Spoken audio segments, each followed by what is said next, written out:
All right, wonderful. So we are live now on YouTube.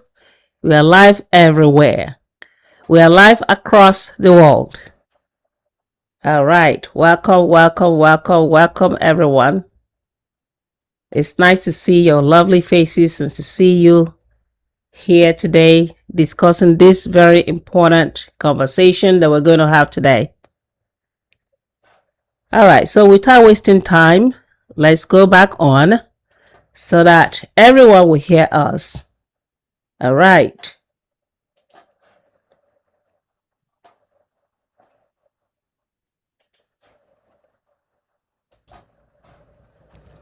All right, my friends. Again, let me formally again introduce the show tonight or this afternoon. It could also be your night. This is the Awareness 360 on the Addy Talk Radio. And today's topic is on the call for the freedom of Henry and Charles Okah. And we're looking at if it's justice, politics, or reconciliation, or is it just unfinished history? Again, we are broadcasting across continent and connecting voices from Africa, North America, Europe, Asia, the Caribbean, Australia, and beyond. And I am your preferred and favorite host, Professor Adi Jumbo. And today we bring you another thought-provoking conversation that is designed to inform, educate, challenge the perspective, and inspire action. And like I said before, here on the Addy Talk Radio, we examine issues beyond the headlines and explore the stories shaping our communities and our future. And I said thank you for joining us today. All right. So what do we have here today? Today, we will discuss a topic which I will introduce that continues to divide opinions across Nigeria, the Niger Delta, and the diasporans. And what is that topic? The topic is the call for freedom of Henry and Charles Okah. Now, some view the Okah brothers as symbols of resistance against injustice. Others see them as convicted individuals whose actions resulted in serious consequences. And our purpose today is not to retry any case. Our goal is to explore the legal, political, and human rights and historical questions surrounding this ongoing debate. So joining me today are my two co-hosts, Robinson Akbu, who is the host and presenter of the People's Mandate on Addy Talk Radio, and a special co-host, Senior Comrade Edmond Ebiwari Opori, whose personal experience with imprisonment and pardon gives him a unique perspective on reconciliation and second chance. So, my co-host, you're welcome. Thank you. All right. Please speak a little audible so that everyone can hear you. Yeah, it's a pleasure to part of this program. Wonderful. It's good to have you here today. And Thank you so much. Robinson?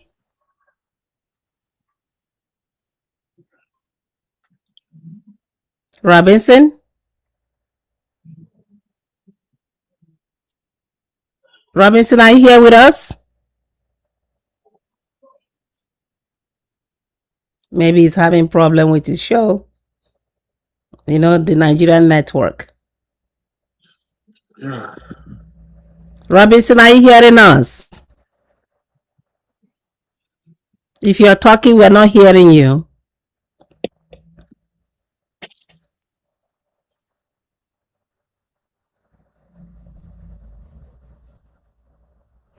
Anyway, let's go ahead.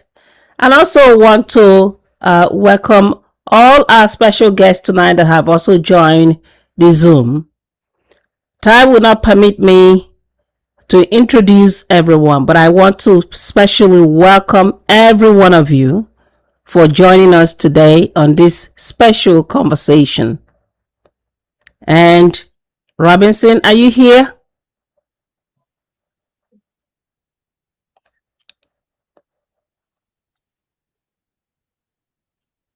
Anyhow, let's move on. This discussion, like every other that surround this case, is often very emotional because many people see the Niger Delta struggle through different lenses. Some see it as they are militant. Some see them as they are marginalized. Some see them as it's unfortunate situation. And some remember the environmental injustice. Others remembers violence and insecurity. However, younger Nigerians often know very little about how Niger Delta and those surrounding Niger Delta arrived there. Now my co-host and my special guest. Before discussing the Okah's brothers, can you please briefly tell us what was it like transitioning from being labeled as a criminal or a militant to eventually receiving a pardon and returning to the society? Please take it on. Yes, it's a pleasure, as Shirley said. It's a pleasure to be here. I want people to hear me talk. Yes. I will go back to like introduce our struggle, introduce our situation to the world. Existentially speaking, we are aquatic business people. Mm-hmm. We are aquatic business people. But because of the oil exploration and the activities there, our ecosystem is gone. Mm. Aquatic life is gone. Nothing is happening in Niger Delta in our rivers. And naturally, we are water, business people. Right. So what do you expect from people like that when there's lack of employment? They have been rendered unemployed. They have been Right. rendered jobless. Their Mm. natural endowments taken away from them. So all this while, from the first day oil was found in Niger Delta, we started suffering this Mm. plight. This has been our plight. We were marginalized from the central government of Mm. once a Niger Delta essay to an hands. We were not carried along in the state of Nigeria. Well, Mm. meanwhile, it is from our own land. The situation in Nigeria, whatsoever Nigeria is using to pay Mm. workers, to build bridges, to develop the country is. But these are people that have been marginalized. We cannot even get water to drink. Mm. No good roads, no good schools, infrastructure, nothing. No good health care, no hospitals, nothing. The man that will just wake up, go to fishing, his own personal private business, you have taken it away from him. Mm. We were pushed to the brink of collapsing. Even a goat, the goat will fight back to save Right. himself. So we now said no. After Kayama declaration, some years back, we opted for a peaceful way to agitate. But the same government suppressed us. Many of our men were arrested, harassed. They Mm. intimidated us in our creeks. Everywhere, militarized, everywhere. Mm. We have been suffering that for ages. So it comes to a point where the consciousness grew amongst us. It grew that we have to come as young men to say, no, what is our future? We cannot Right. continue this way. Right. Then we never took up arms to fight against innocent souls or to kill innocent souls, to fight or even kill anybody. Mm. But we use this as a way to fight against oppression, for the world to know that this is what we are facing. When we say we are kidnapping people, we were not kidnapping people, torturing them. No, we were not kidnapping these oil workers, all these foreign workers. We were not kidnapping them for anything but for the international world, as a protest for the international world to come into our plight, to know our plight. We are not terrorists. Mm. We are freedom fighters. Economic freedom, that is what we have been fighting for. We want our voices to be heard. So we were not terrorists. We never killed. We only defended our land. So at a point, they brought the amnesty because some criminals infiltrated. Mm. Because it is not in our character to be to cause mayhem or to Right. take the laws into our hands, to start killing or put our environment to face war or Right. strife. We said no. We now said we are embracing the amnesty. The amnesty in code. Because we are not guilty, fighting for our rights. But we Right. just say, let us enjoy peace. So we have to shift to a middle point where both parties can say, okay, we can work these things out. That was when we accepted the amnesty in 2009. But Okay. there was still slow pace for the federal government to implement what they promised us.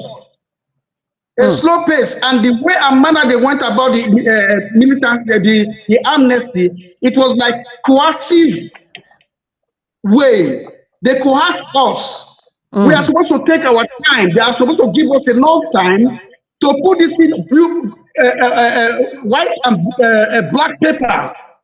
There was no agreement of sorts. It's like, let us just give them this. You cannot beg for your own. That's just the truth. You cannot beg for what belongs to you. So the amnesty was just a fragile one. The amnesty was not all embracing. So let me There were get this right. issues Let me that, get this right. Are you saying that based on the amnesty conversation that you had with the or yeah, your group had with the government, right? It was not yes, even matured. They just yank it off and just start, say, yes, you know what, let's just give this to them. Probably that will shut them yes, up. Is that what you're saying? yes, Mm. yes. The amnesty was, we were not after giving stipends to people and say, let us drop our arms. No, it was about infrastructure development. There are things we listed before them, but they did all within their own, in fact, the way they just want it to be. Mm. Give them anything, let them go. It's as if we were not fighting for something. It was as if they were dashing us something. Right. Before after then, so many things happened. October 1st, 2010, there was a bomb blast because people were aggrieved. It Mm. happened. It happened. Me personally, I have been trying, I've been telling them in the amnesty meetings that things are not okay. Right. There are people that they need to sit on round table. Things are not okay. Let them call on to these people. Let us sit on round table and get these things Right. All right. So we'll lined up. get we'll get there. We'll get there. But I would like Thank you. you to tell us a little bit. How do you feel right now that some people still see you as labeled you as criminal or militant. And also now that you've been pardoned by the former President Buhari, right, and returning to the Yes. society, how do you feel about that? Okay. You see, after 14 years, I was given clemency pardon by late President Buhari, thanks to him. As I came out, there was no form of like compensation. There was no form like reintegrating me to the society or Mm, rehabilitation as a after 14 years, so many things that I passed under mm, the bridge. mm. So I lost everything that belongs to me, house, I lost cars, I lost properties, my children, they were just, in fact, we were begging to leave. Wife was Wow. just there, just like that. So I'm still facing that trauma. I'm still suffering from that trauma Mm, of coming out of jail after 15 years. Nobody carried me along. mm. No institution, no agency. So, but everywhere you go, if you're a contractor, there are new people there. And this stigmatization is there. From this trauma, you are being stigmatized that you are coming out of jail. Wow. It's So not there's like they no do no happen that no people. no form of reintegration, sort of Oh, helping you nothing. to get situated. Nothing. Nothing. Mm, Nothing. Nothing. I'm starting from scratch. mm. You know, no, just like that, just nothing. Wow. Yeah. All right. So going forward, I know that you've talked about the history a little bit, but just to emphasize, especially for the young folks who probably listen across the world and have no idea what is actually happening here, they're probably scratching their heads, wondering what is going on. Exactly. For many young Nigerians today who are children and not yet even born during the height of this Niger Delta militancy, all right, when the Yeah. Niger Delta struggle was at its peak, what did many participants believe they were fighting for? I know that you have alluded to some. So what was the real, thoughts behind, their thinking that they were really fighting for? Okay. What were really the major point of it? We were fighting for resource control. Mm, To control our resources the same way those in Zamfara State, they are controlling their mining activities there, the mining there, they are controlling it. When it comes to Niger Delta, the federal government, they are the ones controlling it. Then they will give us peanuts. What they are giving us is peanuts, to the best of my knowledge. So we're mm, fighting for our resources, to control our resources. mm, Our ecosystem have been, destroyed. So many things destroyed mm. because it's not their land. They can mess it up. Right, So we want to be part of it. We want our resource to be controlled by us. That right, was the main objective of the fight. right. But sorry to jump in, but if you look at it, so there'll be the another part of the argument will be that okay, you may just made a comparison between those in the north in Zamfara state and Borno state and all that, right, that they are controlling their resources. But if you look at the general Nigeria, right, it's still the same fight and struggle that they are fighting, right, in terms of who is controlling what. Yeah, come again, please. Can you hear me? Did you hear me?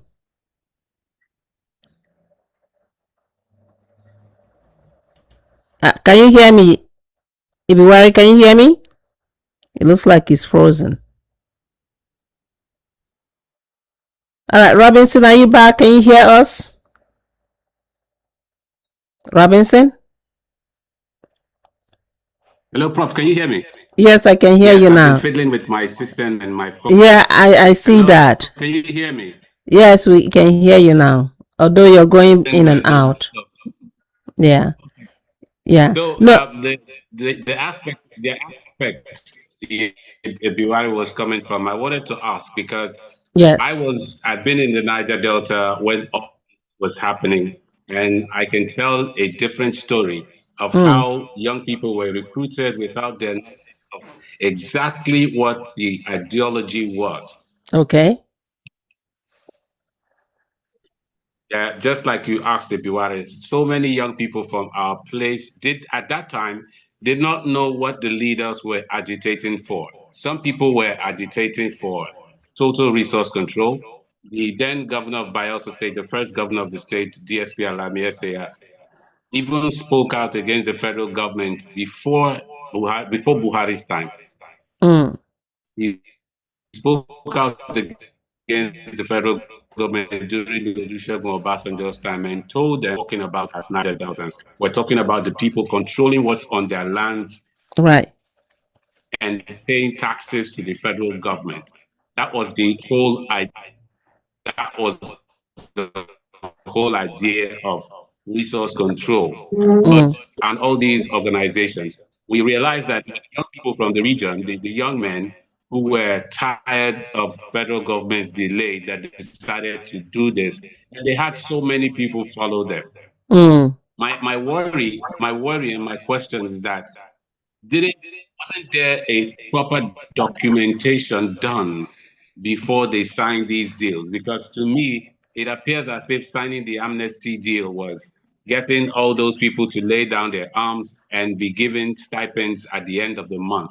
Right. That's the whole picture it painted. They didn't paint a picture of developing the environment, helping the people have better facilities, or giving the people roads. It just painted a picture of give them salaries at the end of the month so they can drop their guns. That Mm. was what the amnesty deal looked like. So, I Wow. mean, a Biwale who is part of it could help us and maybe shed some for us in the media and the civil society. We only saw it as okay, federal government has agreed with these people that they should drop their arms and collect money at the end of the month. There was no saying the federal government will spend XYZ amount from its budget to work on schools in host communities or build roads in Mm-hmm. oil communities Yeah. or do Yeah. anything. There was no specified program. Even Right. to date, there was no specified program. Though some of our And young people were right. taken out, some were taken out to go study abroad, but Right. Right. So it'd be worry some if were you can taken to go like, study abroad. Some came yeah. back because they couldn't manage the environment. Some So I think so it'd be worry if you can just enlighten us a little bit. What were they Yes. thinking? What were they told? And also we have leaders, right, across the Niger Yes. Delta. How did they get involved in all that? Yes. In a struggle, some people everybody have a different level of commitment and understanding. Right. Some people they can be influenced with little things, while some people they look at the bigger picture of it. Mm. Some of us look at the bigger picture of it. That is why they were able to take us to jail. We're not satisfied with what they were doing, the amnesty. Personally, I led three militant groups to accept the amnesty in Delta State. Mm. I was the one, I was the spokesperson, I was their leader. There were terms we gave to them. We said if we are dropping arms, one acre to go for one bridge. We need bridges in Niger Delta. Mm-hmm. The amnesty program should fund developmental projects in Niger Delta. Right. It is because of development. We are far from the central government. We are far from the system. That is why this whole thing is happening. We want Mm. development in our place, not just taking people to schools and all the rest alone. We want development, physical development in Niger Delta. Mm. So all these things were not done. All these things were not done. They just did it the way they want it to be done. We Wow. have NDDC, the Niger Delta Development Commission, that was Right. there even before the amnesty. That Right. one they have their statutory allocation. You cannot say because we have NDDC, we should be okay. You cannot say because we have state governments, 30% derivation, we okay. No, we had all those things before we carried guns. What are the new things that we are giving to us? Nothing, nothing, nothing, no development. So If so our so let boys me going let so out to yeah, so where are can they you, going to work? right, can you add a Where are little they going bit, to work? can you add a little bit, what was the leadership in the Niger Delta, right, region? What were they doing in terms of having this kind of, watered agreement? How where were they? Instead of them, how did they get involved, or they didn't bother to even say anything about this? Yes, but let me tell you, they politicized everything. Everybody became selfish. They use Mm, politicians to hoodwink us. They use mm, politicians to hoodwink ignorant boys that were carrying arms, call them generals, without mm, even knowing why they were fighting. They gave them cars, they gave them houses. No, that was not why we carried arms. They now mm, use these politicians to work on us. They mm. use governors. They use some politicians to work on us. These are our people. They are our leaders. We respect them. But at the end, they sold us to the government to Mm. to get gratification. Everybody wants to take glory that they were able to talk to these boys to accept the amnesty. So that was what they were doing. So they jeopardized everything we worked for because of Mm. politics. Don't Mm. talk. If you talk, you will go to jail. Now that you are out, don't talk. So they coerced us. The only thing, it was coercion. Wow. That was what happened. They Wow. are our own people. They were in politics. They are in politics. They are our own people. They are the people that derailed the whole system because of their selfish political interest. They want to be the good people for favor from the federal government. That was what Wow. happened. Wow. They, So if the people from that same region are also marginalizing the people who are there trying to fight this case, right? In terms of injustice, all this marginalization, injustice, the resource control that you are advocating for, then how would that even work? and How would that it is the work? quagmire. Prof, That is the problem. The Mm-hmm. situation we find ourselves now. Mm-hmm. Yeah, go So ahead. there's some questions. Go ahead. Go ahead, Robinson. There's some questions. There are questions. There are some questions that I've been putting forth to leaders of this region at any level. Mm-hmm. And the question is always, where are your developmental plans? Right. Where are your developmental plans? Because at the end of the day, all their plans are on paper. All their plans Or are even just just or just in their talks. minds. Nothing comes to Right. fruition. Not exactly. Not even on paper, but Yeah, like you said, like in their minds. we have documents. Yes, we have documents upon documents of 10,000 youths being trained on this program, 50,000 youths being trained and paid stipends. And oftentimes you find out that you don't even have up to 500 youths who are beneficiaries of such programs. The major funds of such Mm, programs go to the directors, the boards, the committee members who sat on that program. And it falls back to right. breeding poverty. Now, for me, just like Right. I've observed, when the people are poor, when the people lack knowledge, they can be used. can be used Of there. course. Yeah. That is how Poverty I brings viewed the misery. Niger Delta scenario for a long time. You Mm, have leaders mm. who can gather up to 500, 1,000 youths and to go and say something on their behalf. Wow.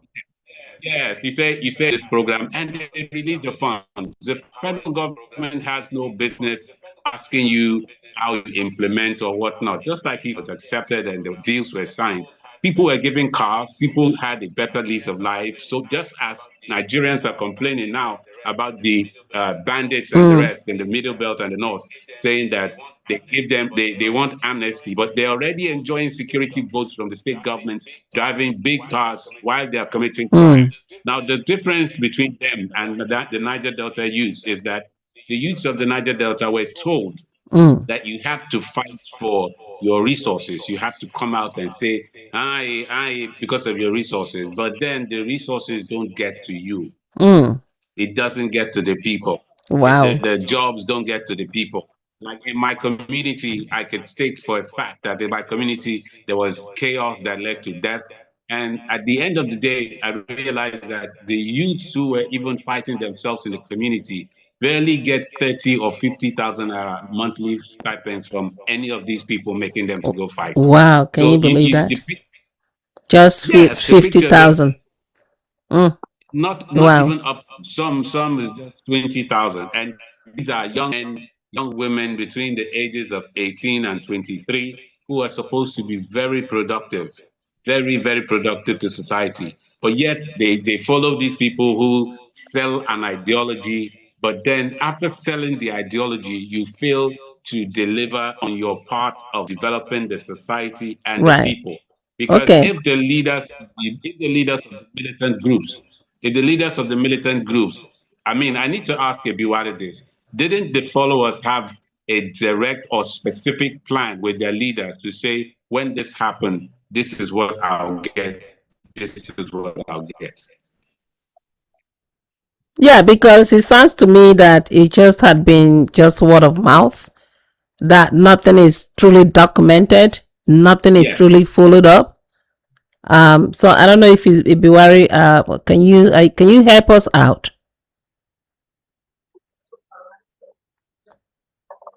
Can you help us out in terms of the documentation, because it seems to me that it's been just word of mouth.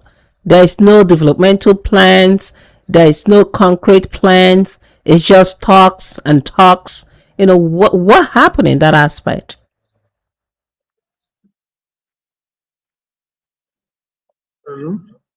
Yeah, can you hear us? I can't get your question. The question is, Robinson said that in most cases, from his own perspective, that it's been just talks and talks. There's no developmental plans, right? There's no concrete, agreement in terms of having it documented, signed, and followed up by any kind of law behind it. Why that? Why just, verbal talks instead of concrete plans? Can I come in? Yes, they want you to come in. Yes, you see, that was why the likes of Charles Okah and Eric Okah were kept away. Mm, They kept them away. Those people were asking for a regulated way to implement all these things. mm. That was why they were taken off.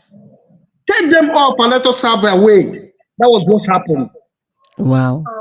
Till Okay. date, as we are talking, Mm, the truth is hidden. That is wow. why we have not done much in Niger Delta. No Okay. development. Okay. Yes. All right. All right. So that is going to take us into a new segment. We are going to understand the context of the Okah's case. Now, from your perspective, who would you say are Henry and Charles Okah, beyond the labels that they have been attached to being militants over the years? Who are they? Yes, to the best of my knowledge, Eric Okah is a marine engineer. Mm. Charles Okah is a doctor, he's a medical doctor. Oh, wow. So these people, they globalized our struggle. They are coming into the struggle, made the world to know our plight. Mm. With the movement for the emancipation of Niger Delta men, they globalized the struggle. Because at a point, people were not hearing us. They globalized it from the media perspective for the entire world. we are attracted to Niger Delta to know what is happening to these people. Our marginalization that has been there for a very long time since independence were known for the first time because of this. It's not just about fighting. There are people that with their intelligence, they will globalize, like what we are doing, awareness, to inspire people, to make people to be aware of what is happening. That is what we are doing here. Of course. So they globalize it to international standard for them to know internationally. So it became a problem to the politicians. They were suppressing us, using us. They would say, okay, when they kidnap this person, I don't mind, Mr. President, we have link to the boys. We can go and we release the person. American government will think that person is on ground. That was how they used us. Wow. But Okah and Okah knew all these things. So the politicians became their enemies. These politicians were the people that kept them where they are today. Every one of us, myself too. Your struggle was politicized. Right. They came in. But by the time something happens, you will say, I know the boys, I will go. Mr. President, leave it for me. They will try to correct them so that for the appointment. Wow. For their personal interests, their selfish interests. That was how they bastardized the whole thing. So Okah and Okah knew about all this whole thing. So they were enemies to them. That was why they said, keep them somewhere. Let them be somewhere so that we can have a field day. We can have our own. Yeah, they were like a stumbling block to them. Wow. The people that committed that, we are not even talking about. We are not even talking about judicial process, legality or no legality. We are just talking about when a patriarchy. But the people that did that bombing, all of them are free today. Wow. The same politicians moved them out and said, you are the boss, stay here. You are the boss, stay here. Myself, but the boy, stay here. So let me get this right. Just a follow up. You're saying to us and to the whole world today that the people that actually did the bombing are all free on the street of Nigeria and the world, walking about, and not apprehended. Yes, they stayed with the DSS for 2 years. They gave them largesse. They paid them money. They took care of them. And they took them to South Africa to bear witness against Okah and Okah and myself. Wow. That was what happened. But they were the people that committed that incident. So let me ask you, and these people are also the Niger Delta, or these are outside people? Wow. They are all Niger Deltas. Wow. So that's another case of selling their brother out. They sold us out completely. Not without the aid of the politicians. I told them what to do. All right, world, you guys are hearing across the globe that in fact in Nigeria, as of today, those that actually committed this crime, this bombing, are on the street of Nigeria walking about free, even being praised one way or the other. And you just hear from one of the persons that was in prison for many years, however, was pardoned recently. It's okay. We'll move on to the next one. Robinson, do you have anything for him? Robinson, you wanted to add? I wanted to ask Biware, can you get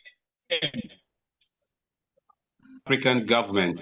But did Henry Okah ever come to Nigeria during that period? Was he around when the bombings occurred in Warri and Abuja? No, it wasn't in Nigeria. It wasn't in Nigeria. Yes. Okay. Yes. So go ahead. The people who actually did the bombing were all in Nigeria, while he was in South Africa. And now we're saying Nigeria to make us believe that individuals are free and moving about, and he is in jail in South Africa. Yes. Wow. They were used as prosecutor witness. They were told what to say. Okay, so let me get this straight. Just a follow-up question. It was a bargain. Now, you're saying that Henry Okah, right? Henry Okah was not in Nigeria when the actual bomb actually happened. So then, why was he arrested and jailed in South Africa?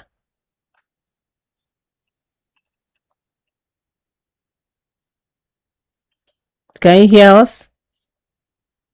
Yes, I can hear you now. Yes, I said you told us here that Henry Okah was not even in Nigeria when the bomb happened, correct? Yes. Then why was he arrested and jailed in South Africa? Because he was, they knew him as the boss, the leader, man leader. How can he be the leader if he's not in Nigeria? It was just a target. It was just an arrangement. Boys, you have owned up. We know you people did this. And you have a boss. Say the boss sent you to do it. And it was the target. We were the target because we were still talking. This thing was not well done. No, this piece is relative. This piece is fragile. They say, no, everything is okay. Everything is okay because they have settled. They have given people money. So we became the target. We were the like a clog on the wheel of their progress. So they targeted us. That was what happened. So, and also the South African government allowed that to also happen, when in fact yes, there is evidence he didn't travel to Nigeria, he was in South Africa, or was there any other case that was linked to his imprisonment? Yeah, the bomb happened October 1st, isn't it? He was arrested 2nd of October. How possible? Just how possible? Immediately it happened, he was arrested. And I was arrested on the 3rd.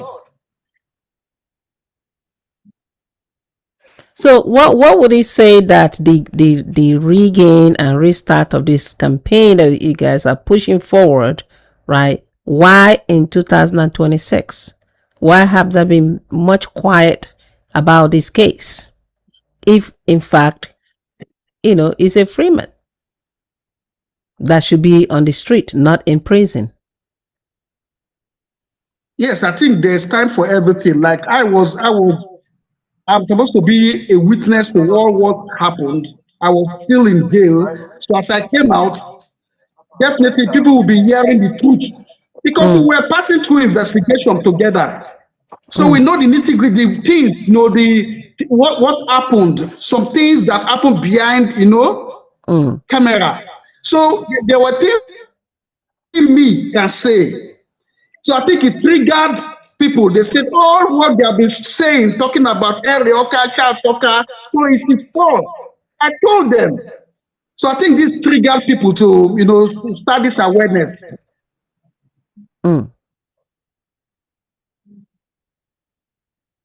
Everybody believed that Okah and myself wanted to assassinate Goodluck Jonathan. Of course, President Goodluck Jonathan is our brother. It's our own person. So when they say some person is ganged up to assassinate him, definitely without hearing from the other side, it's natural for you to believe and feel bad about the people. Let them die there. But that was not the truth. Wow. So you're saying that the story that is out there, that these brothers kind of worked together, planned together to assassinate the then president of Nigeria, President Goodluck Jonathan, that is a fallacy. It didn't happen anything. It's a fallacy. Total, completely, nothing close to that. Nothing. So listen. Okay, so let me ask you, if there is a case, has anyone from this group at least tried to reach out to President Goodluck Jonathan to at least to have a conversation to say, okay, this did not happen, and is their brothers at the end of the day, what can be done about it? Actually, I believe I want us, after this whole awareness program, what we are doing, part of it should be going to see former President Goodluck Jonathan, our father, our leader, John Leader, to make him to understand, because I was part of the old suffering, part of the old case and everything. If he hears this from me, I think we have a kind of shift of position about this matter. So, But but before my now, question, yeah, 2022, yeah, before now, why now? Before now, why haven't they yes, reached out to yes, him? Yes. yes, 2022, while we were in jail, we sent some family members of the Amasoma indigenes, some Okah's relatives, to meet with Goodluck Jonathan. And he said, okay, if you say so, I'm forgiven. I said, there's even, in fact, nothing really happened. So, but if I go as part of the delegation, I think it will be more than that. It will not be something he will just say without implementing, acting on it. Mm. Okay. And Robinson. Can I say secondly, something? our people, they have been very adamant about this whole thing, because they are afraid of their, relationship. They will feel you are apologetic about this whole thing, or you are with these people, so it will now do a bad person. So everybody is trying to avoid names like that. They are politicians. Most Mm. Hello? Hello. Did we miss him? Hello? Yes. I think he just went offline. Okay. Well, let's One of the things that I believe must have been a factor to Goodluck Jonathan listening or accepting what people said was because the violence was polarized in the Niger Delta at that time. So I remember there was some attacks in his community home. His family members were kidnapped, and to be human, if you hear something in that regard, that people have attacked your family, people have attacked Mm-hmm. your home, your community, and you now see accusing fingers pointing a particular person or people, it's only human to want to accept or say, yes, it looks possible. But then, on the other hand, to the society, it looks like a crime. It feels like a crime had been committed, so people must pay the price. My only worry is that for people like the Okah brothers, like Henry, who was not in Nigeria, I wonder how he would have been a mastermind and be behind jail in a foreign land, while those who committed and did all the work were in Nigeria, are still in Nigeria, are living better lives. And the young people who were part of that story, who could not make it to today to tell their story, the many young people that died fighting behind all these our generals and leaders, are we going to have a new set of young people who will continue to die?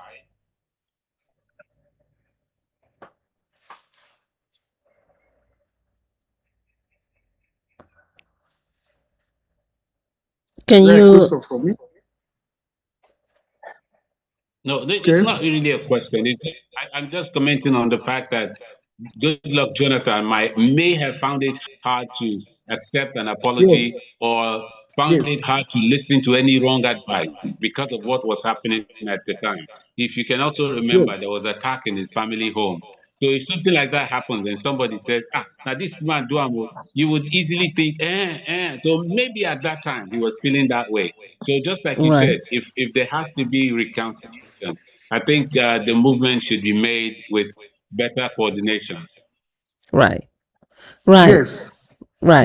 Like attack on its own. That attack on its own Yes. has nothing to do with us. They know the people and they are reconciled with the people. So wait, are you saying that the attack has nothing to Yes. do with the men, the group? It has nothing to do with those area Okah Okah. They know the people, and the people have met them. Okay, it had nothing He to has do been with them, concerned but it with was them. part of the men. But it was part of. Mm. Wow. Mm-hmm. Wow. All right. So let's move on. So for younger Nigerians and members of the diaspora, how important is it for them to truly understand the origin of this MEND, MEND, and the Niger Delta militancies era before forming opinions, today? How important, can you just explain, how important for them to understand the origin of this word MEND, MEND, and the Niger Delta militancy? They're gonna come in. Yes. Yeah, man, this movement for the emancipation of Niger Delta. Mm. As a group, it was formed 2004, 2005. To fight, to agitate for resource control in Niger Delta. Mm. It created an awareness for everybody to understand. You have to be conscious of your environment, that your environment owns this, that, that.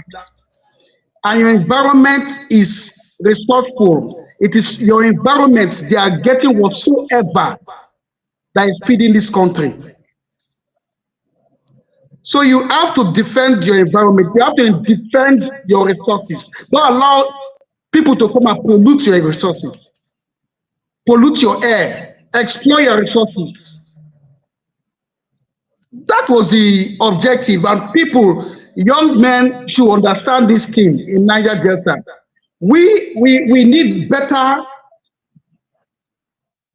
conditions than what we are facing today from the government. So men stood on behalf of Niger Delta, not just Ijaw, Ishekiri, Orobo, Isoko, Igbos, all Ogonis, everybody. It was not an Ijaw organization alone. It has to do with all the tribes in Niger Delta. Mm. And some people that are concerned, they feel applied from other places. They were part of it. So it is not something, it is in the mind, in our consciousness, it is in our conscience. We have it. Everybody's a member. Everybody knows that we are being marginalized. Right. And it is not about just carrying arms. It's a kind of ideology we should have at the back of our mind. So when they call us militants, they try to use derogatory words on us to discourage us. But you see, using hands to defend your environment is not a crime when you are being oppressed. Mm. All when right. the system cannot deliver the goodness right to you, they will take for us from our plenty and yeah. So now empty. They will yeah. So yeah. empty. Right.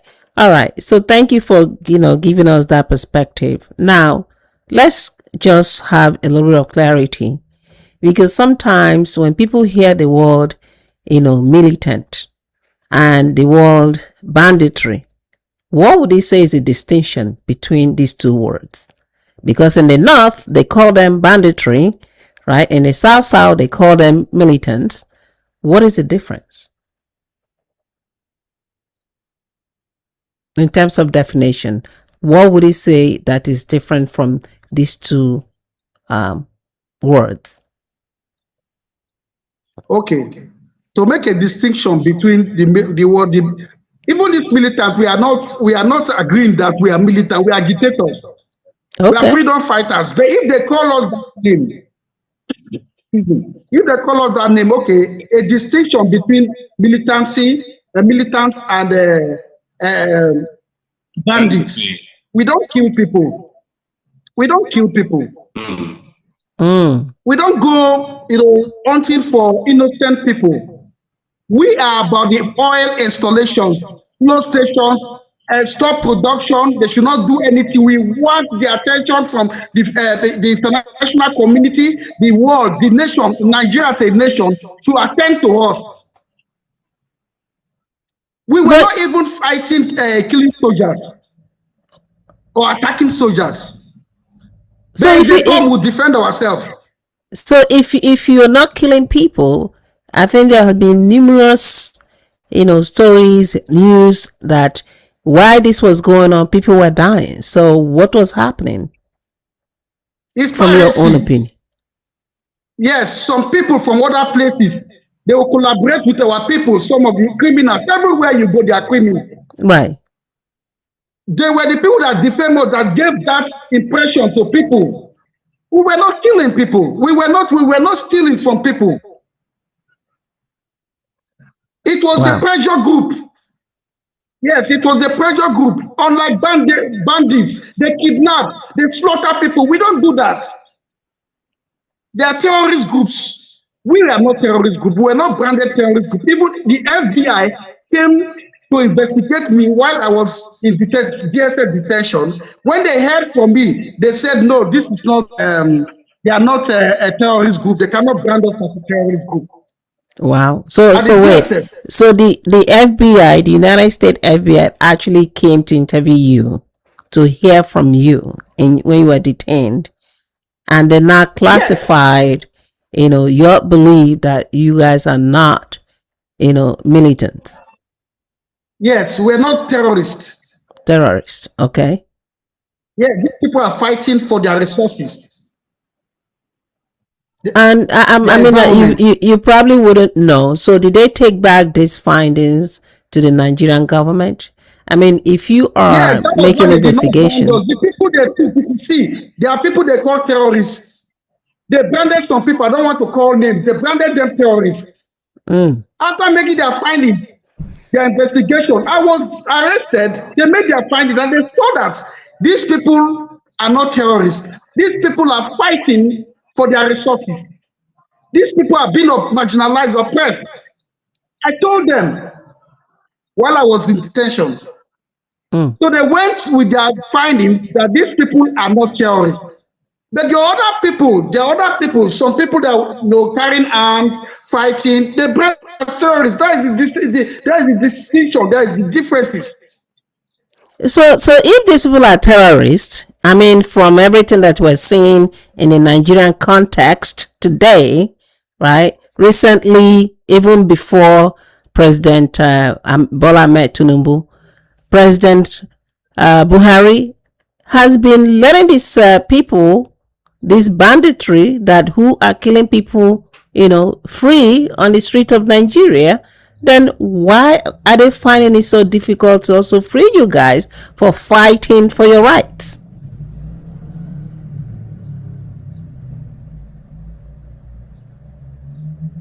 Why do you think that is happening? Why are they finding it difficult to free those who are fighting for their right? If the other group that have been categorized as militant, as terrorists, as banditry, have been free. They have been pardoned. They have been, set back into the society. But you guys who are fighting for your right, are continued to be detained. Yes. Why do you think that is happening? Yes, the network went off a bit, so I want a brief. I Okay, want so to give yeah, you what a what recap I of was what yeah happened. what I was saying is that because here you're telling us, you're giving us the distinction between militancy and banditry or even terrorist, right? And from the history and what we've seen in the news and everywhere, President Buhari, right, during his tenure and time, he released most of these banditries, right? And also currently, President Bola Ahmed Tinubu also releases group. Then why are they finding it so difficult? Why do you think that is happening? That they are finding it difficult to let you guys grow your group who are fighting for their rights?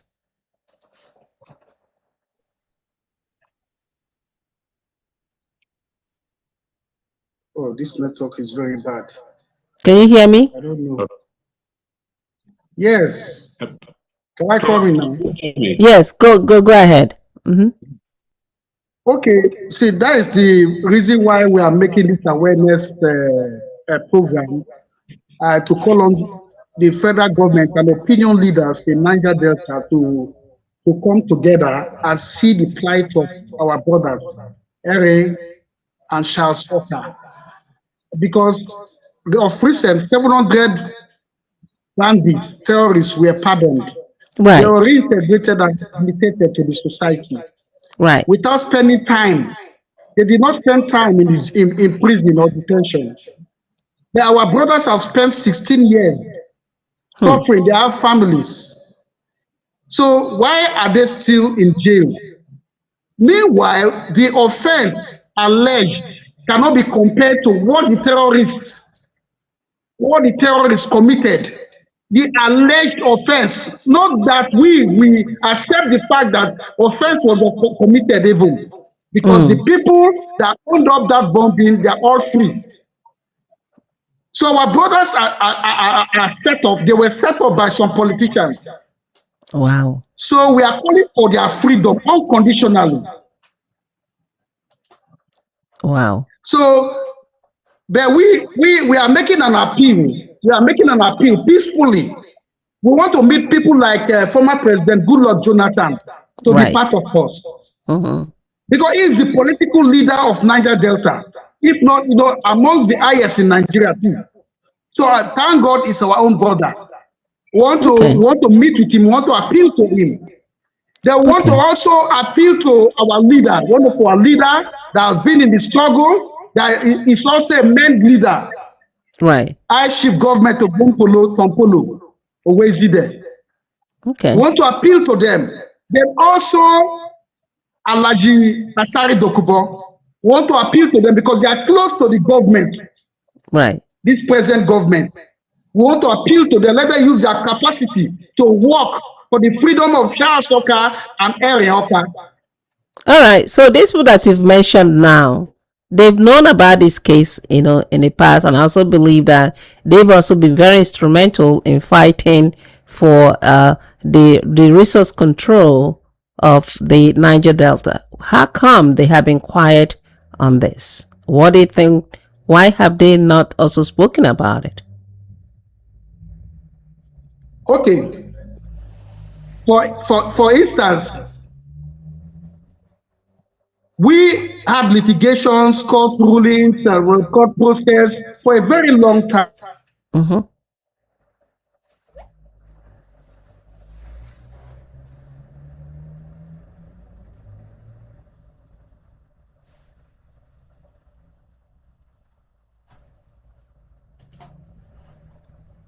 Oh, his network. Let's give him a few minutes. All right, before he comes back, well, audience, you've heard a lot that is happening today. Hopefully, this is giving you a little more clarity on what is happening around this case. We'll have a polling question for you. And please, wherever you are, you could just answer yes or no.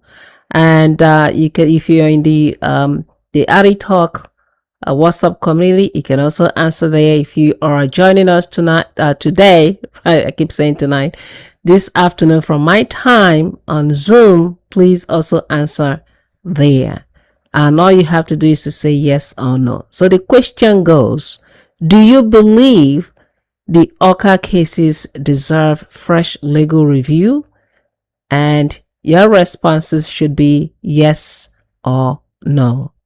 And I'm going to put that in so that you can see that question.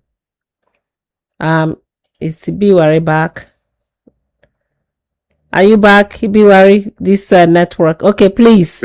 Yeah, there's a question that we asked before you went, before the network of Nigeria, of course, try to interrupt or rudely interrupt. Can you hear us?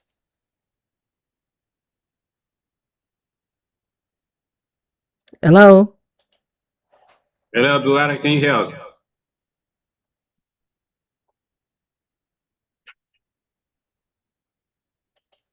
Hello? I think the network in his area has yanked him off.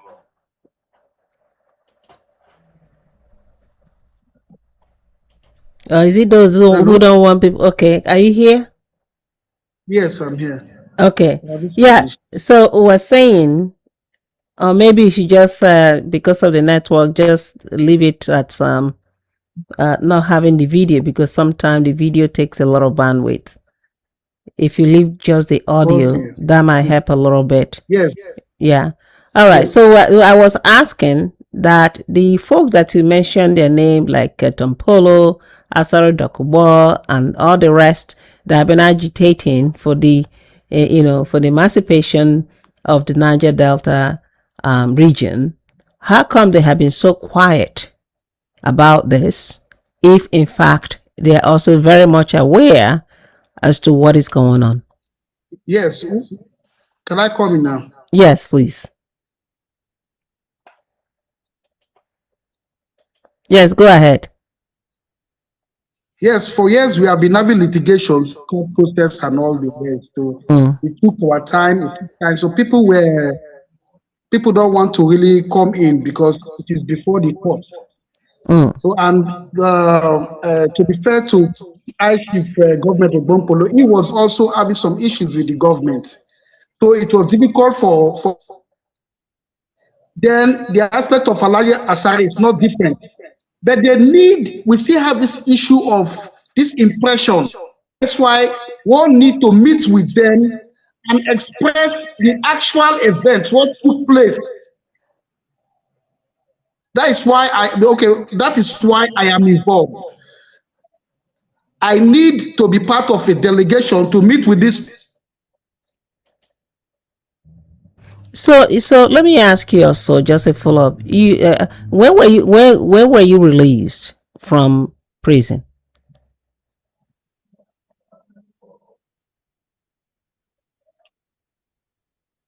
Hello. Yeah, with you. Yeah, I was asking that when were you released from prison finally?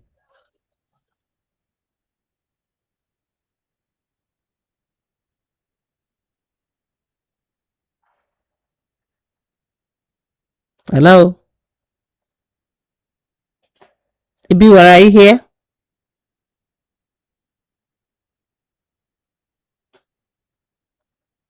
Ibiwari, are you here?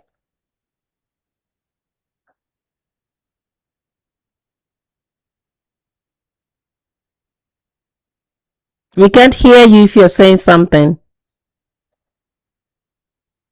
Sorry, guys. You know how it is. The Nigerian network is never a friendly one.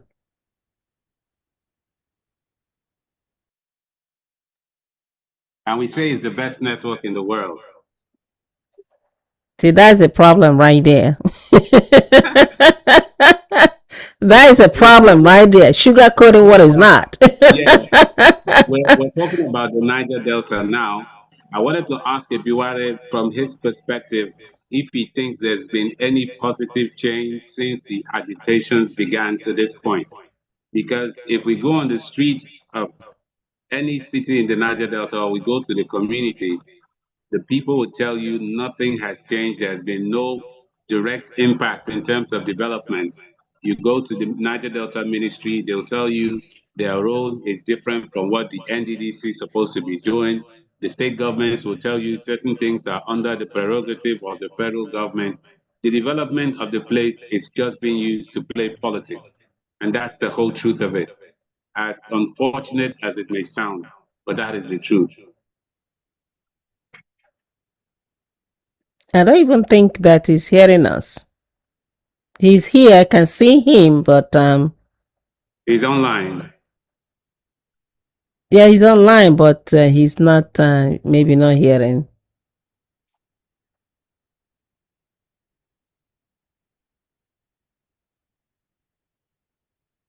Because truly, I wanted to also know. The reason why I asked, because I wanted to also know the time that he was released from prison. Yes. You know, if it's 2-3 years ago, what has been done and why all of a sudden everything is on like a firecracker? You know, No, why not? been out of prison for a while, and just like most agitations that we hear now, people feel the Niger Delta voice is strong, and even the presidency is working with so many Niger Delta leaders like the government Ekpemukolo he mentioned, the Asari Dokubos. They all have security jobs with the federal government. So people feel at this point in time their working relationship with the federal government would enable them to speak positively on Henry Okah's behalf. I mean, because if you have a good working relationship with the authorities, you can beg for your brother or your sister who is behind bars and get favors. So Mm. I feel them coming out to speak out now is also in good light because the presidency is working well with certain Niger Delta leaders. As a matter of fact, the last time I heard about the contract of Santita Securities, I heard it was Right. over $2.1 billion or so. Okay. So they have a good working relationship with certain leaders of the region. So it's not out of place for them to speak out at this point in time. My Okay. question is, do they have the trust among themselves? Well, Because that's a big yes, question. they were Well, all well, part of before men. yeah, before you do that, let's wait for him to come back. We have Tamara Croft that wants to, give us some highlights or some sort of his from his or her own opinion. Please go ahead, Okay, Tamara okay. Croft. Pardon me if I murder the name. No, the name Unmute Tamara yourself. Tamara Cross. Okay, Tamara Tamara Croft. Cross, go Please, ahead. please go ahead.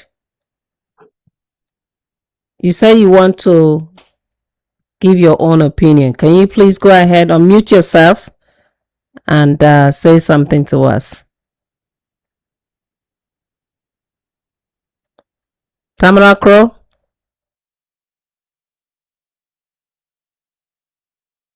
can you hear us?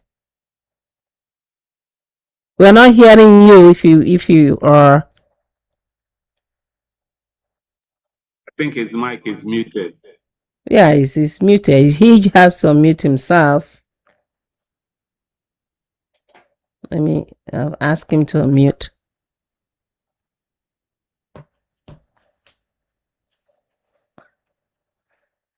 Wow, the network is really terrible. Well, before then, we're going to take a short break so that we can give Ibuwari some time to come back. You don't go nowhere, just stay on the Zoom. I'm going to go on a short break on the radio.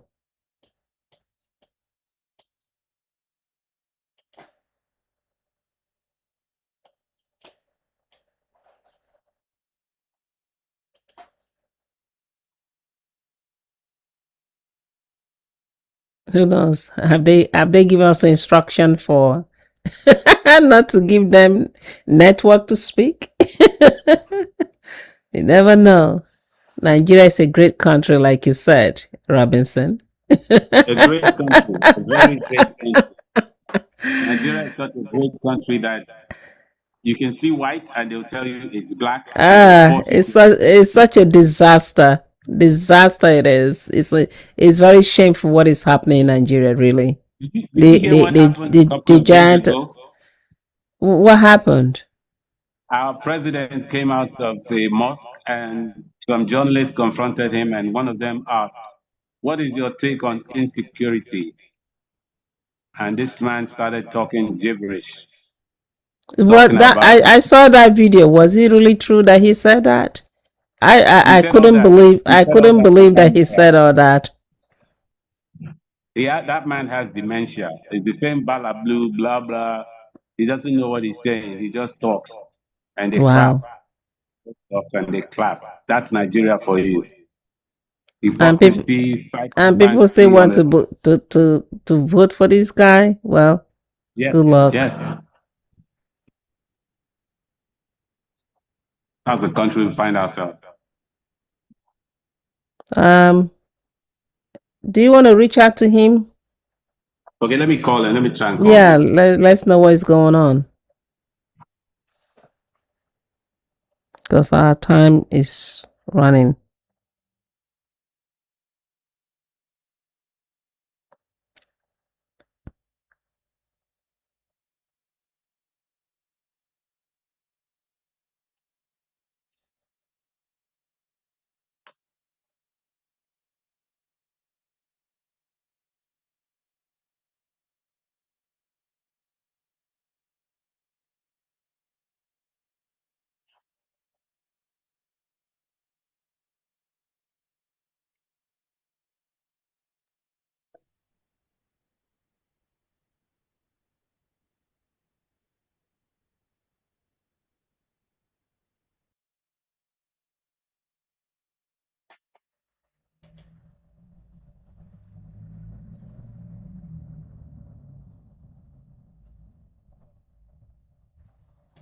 Pardon us, guys. The network from ABY's location is very poor. We tried everything to ensure that it's in a good network, but it doesn't happen like that in Nigeria, unfortunately. We were well prepared, hoping that we'll have a good network.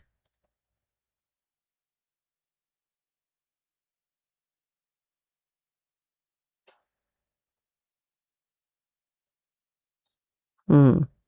I spoke with him and he says he's been struggling to rejoin. So I told him to log out and try logging in again. Right. Oh, Tamara Crow has left. I thought Tamara Crow wanted to say something. Yeah, I don't see him. I think, he's maybe probably frustrated too, maybe network.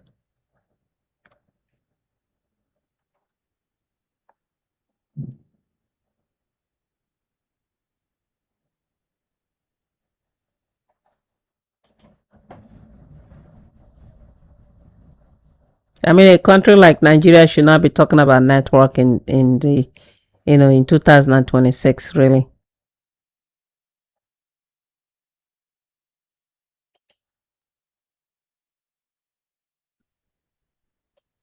With the level of resources we have, we shouldn't be talking electricity. We shouldn't be talking bad roads. We should be talking tech. We should be talking better society. That's my point. It's quite unfortunate. Very unfortunate.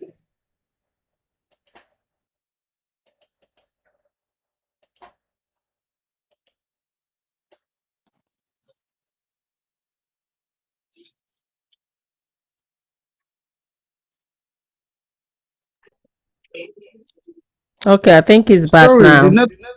Yeah, the network is really terrible. I mean, imagine you are off video and it's still happening like this. Imagine if you're on video. All right, so we'll take a short break. We'll be going back. Let me go back to the radio so that we can continue where we stopped. Okay.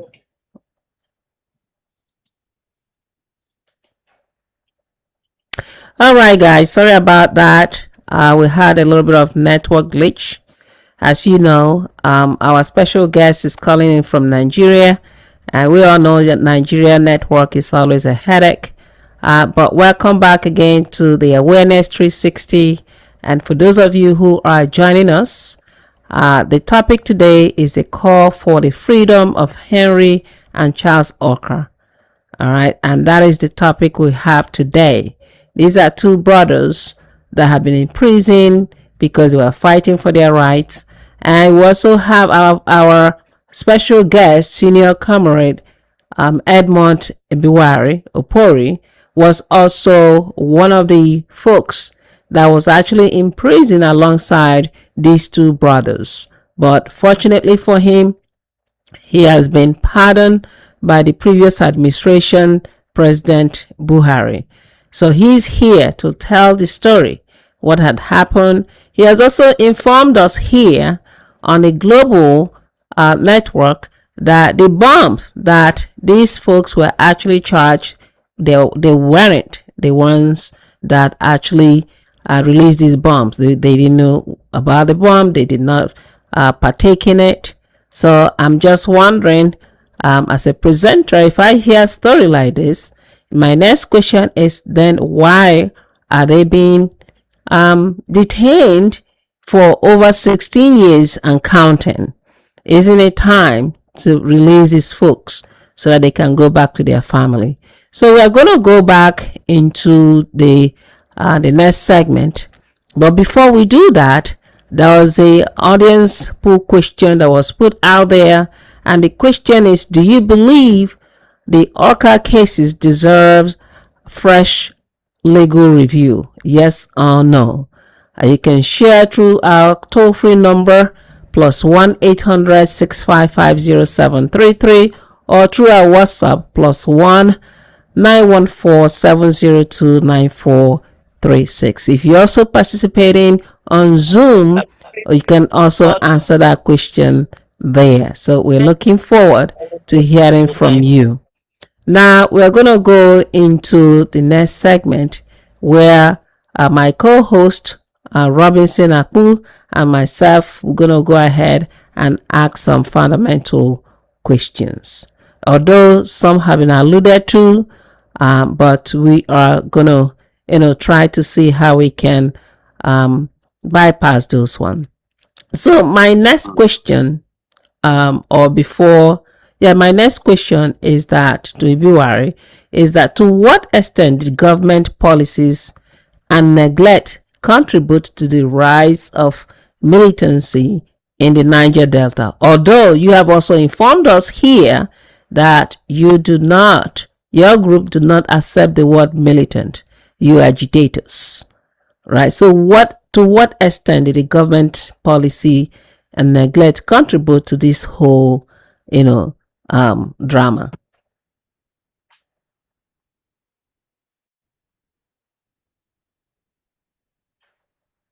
Ibiwari, are you here?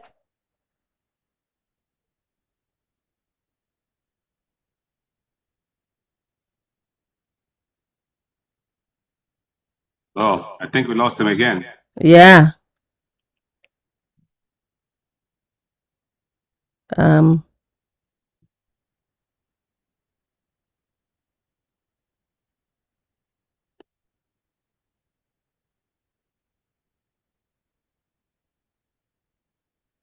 Ibiwari, are you here? We see you, but we're not hearing you.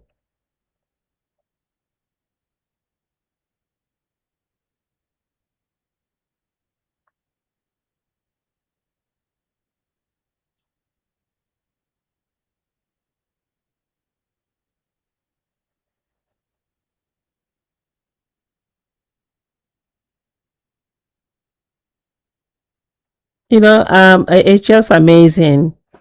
A country as big as Nigeria and as crucial as Nigeria, and they're going through these headaches, this marginalization, these problems, neglects. How don't you want them to agitate? This is crazy. Common network that is free in the 2026 that we live in the world of technology that we live in today. I mean, how do you expect that people will not agitate? This so much headaches that is going on, death everywhere, poverty everywhere. I mean, come on, you can only push someone to the wall. Once they get to the wall, nowhere to bounce back. It's called boomerang. It's going to continue to bounce back, right back at you. That is frustrating them. It is very frustrating. Those are the core issues. Those are the core issues because the amnesty that was provided for the Niger Delta agitators, looking at it, it did not really meet the desires of the people or erase the pain or sort of even mitigate the problems they were facing, like having a better life, having a better environment. We are having network issues in the city. We are in the city. We are in the metropolitan zone where everything should be easier. Then Mm. imagine what the people in the local places will go through. This is It's the just city. unimaginable. Yes, we are in Port Harcourt City. Then what about the people in local communities? How would it be for them? We have a system where people are happy that others are not knowledgeable about resources, about what is accrued them, or what they desire, or what their rights are. So people will keep those others will keep taking advantage of others. It's just pitiful because if we ask ourselves now, I was hoping the Biwari will be here to ask him specifically if he thinks that the amnesty program has achieved its goal. Because to Right. those in government and to those in the amnesty office, to those who have gone for training via the amnesty, to them, the amnesty has succeeded because people have gained contracts, businesses have been made, people have become billionaires from it, people have become millionaires, but has the problem of the average Niger Delta been resolved? Exactly. Because if that problem cannot be resolved, then how do we guarantee lasting peace?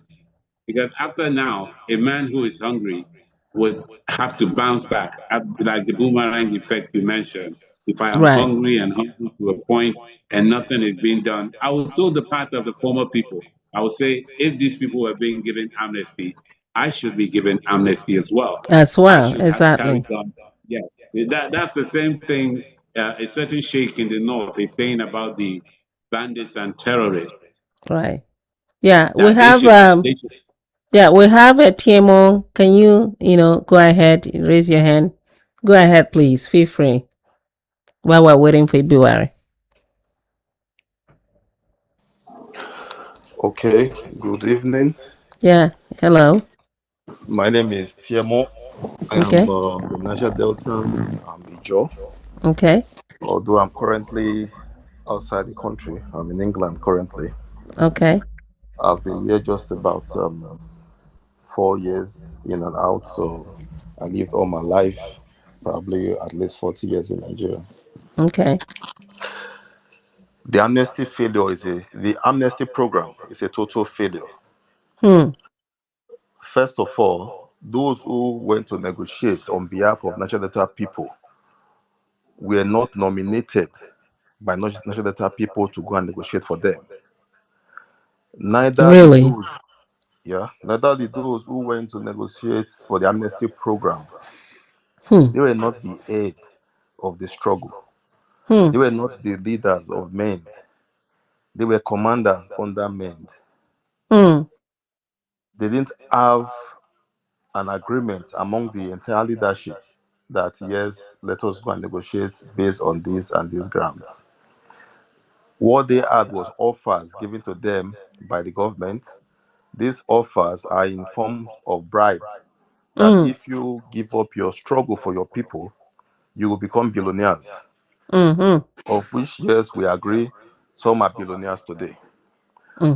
If the amnesty program was successful, there will not be that necessity and urge by some of the militant leaders to buy gunboats. Hmm. Gunboats for who? For the Ijaw people. Because those who live in the Riverina area are mostly Ijaw people. Hmm. What the time they were fighting for the struggle, the liberation of our people from economic and political slavery, the demands of men never included gunboat. It is Hmm. only when there's a perceived failure that people see the need to suppress and intimidate local population. After over, is it 15 years of the amnesty program? Hmm. If by now the government still thinks it's better to invest in gunboats, then there is no sincerity in the whole process. Wow. So there's no surprise why people like Henry Okah, Charles Okah, and anybody sharing same ideology with them will be a target and needs to be suppressed. Wow. So now that you mentioned, let me ask you a question. Now you mentioned here that those that actually went for the negotiation were nowhere part of the men, folks that were actually involved in the agitation. That why did they keep quiet? Those Is who it? went for those who Uh-huh. went for negotiation were part of the main commanders. They were part of the hierarchy of men. But when it comes to development of a region like Niger Delta, a complex region like that, it is not left for people who are soldiers to go and negotiate. It is left for technocrats. It is left for the leadership to sit down and decide that they have certain persons who are well educated, well read, who knows what it means to develop a city or a rural area into a city, for those people to go and sit down and negotiate on behalf of the entire region, not for personal gain or personal pocket. Hmm.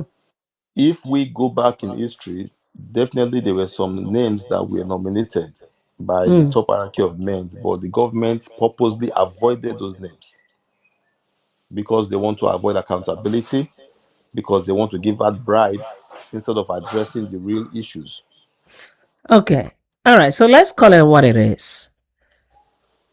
And I want to believe that this negotiation was during the time of President Goodluck Jonathan. Is that not correct? Yeah, correct. So, and also, and as an agent man, right, who is also aspiring to be, I heard today that he wants to be the president again, of the federal government of Nigeria. If in fact there were people that were nominated to discuss with him something that will also benefit him as a person, then I'm really surprised that he did not take that into consideration to say, no, if this is the only thing that I will do for my people, given that he was the negotiating president, then let me do it. But I'm really surprised to hear that, people that were nominated were not even considered to be on the table for that negotiation. Goodluck Jonathan is a real life living evidence that giving political power to the Niger Delta as a president will not solve the problem of the Niger Delta. He is a real life evidence. As a former president of Nigeria, he could not even tar the road to his village. Nigeria is that complex. He could not tar a road to his village. He was being laughed at by Asari that there's no road to Jonathan's village after he left power, 6 years of being a president.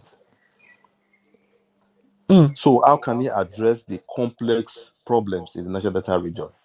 The money Okay. is interesting and is kind of attractive to the global community, but not the problem.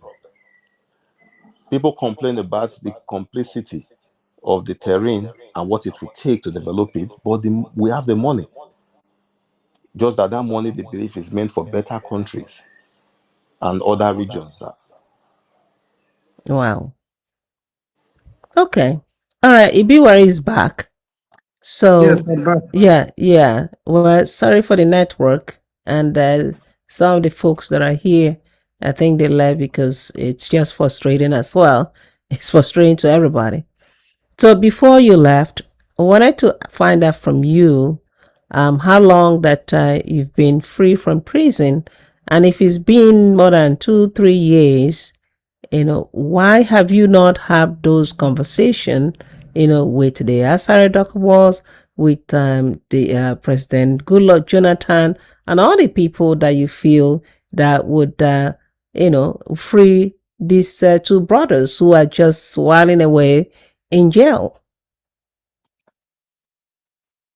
Yes, I have been able to discuss with Alhaji Asari Dokubo, Okay. and Alhaji Dokubo agreed Okay. to speak on behalf of the Okah brothers. Mm-hmm. He has agreed. So I think, it's not just going out to speak. We need to form a kind of how we are going to go about it. Mm. It has to do with some think tanks. That movement was done by me alone personally. Mm. But we need something broader that will be more honorable than just me going there. So that we can now on how he's going to make a presentation. No, I don't want no. Mm. No, I don't want Mm. no. Yes. Mm. Mm. Then I also have discussed with some persons close to Pomo. I've been to Oposa to see him, but unfortunately, the day I went there, I couldn't see him. Mm. I've discussed with Farah Dagogu, the former House of Rep member. He's an ally to Okah. He was working under Okah. So I've discussed with him also. But you see, there's this stigmatization. I'm saying it, I will say it till tomorrow. I know what to do, but I cannot move because these people, some of them avoid you. Wow. They avoid you. For me to have Avoid an you. end of How can they avoid somebody who have really put their lives right online for the region? It doesn't make sense that some people. let us, yeah, let us be truthful to ourselves. There is division And that's why we're among us. here to tell the truth. We can only live by the This thing they truth. call ego. There's ego, pride. Mm, Some people don't really want to. Some people want. In fact, some people want tell the Okah to be there and tell Okah to be there. That's the truth. I wow. know quite all right. If I meet with I chief government example Tompolo, it will do something. Mm-hmm. They he needs to see us and take action, know what and what to do. Because I was there and now I'm out. I know the people I met, people in government, and the way I moved my way out of prison.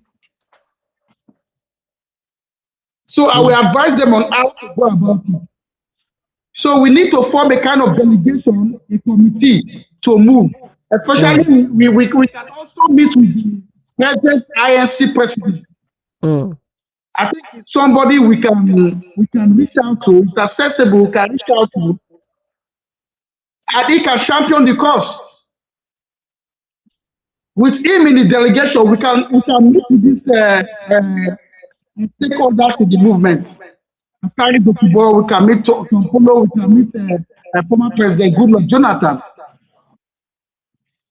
Right. So we need to form a very strong team, high power delegation to move. So are you telling us that this has not been done? The reason why this formation that you're talking about has not been done, for years now is because people just don't want to align themselves, with the world, probably militancy, agitation, and stuff like that. Yes, the only person that gave me access is Alaji Dokubo. But I don't have direct access to Tompolo. Mm, I can say and manage their going about agency to it. mm. Wow. If we meet with him, he will in this government.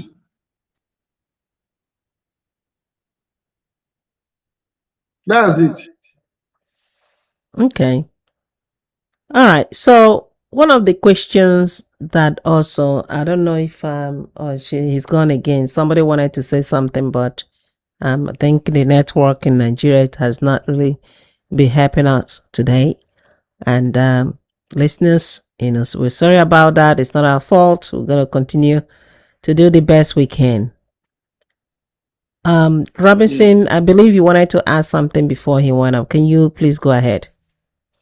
Yes, I wanted to ask if it's possible to have peace without reconciliation, because I think reconciliation is the one thing we need first of all. He was talking about the fact that he's been trying to move, but there's some stigma attached to the ideology of being someone arrested for the men crisis. So the first step I wanted to know is if there are steps to make peace, not just to go beg for pardon or to go seek reconciliation. Is are there moves to make peace?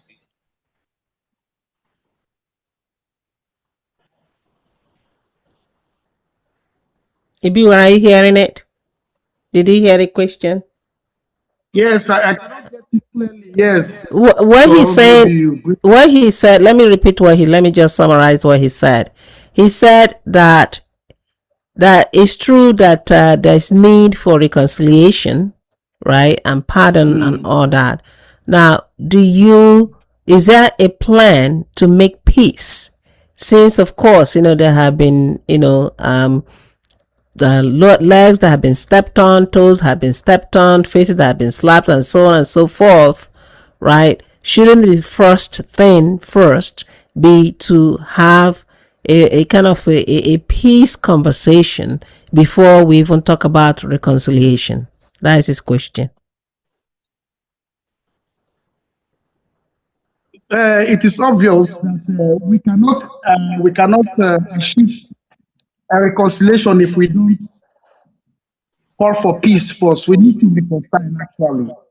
No, we need to reconcile before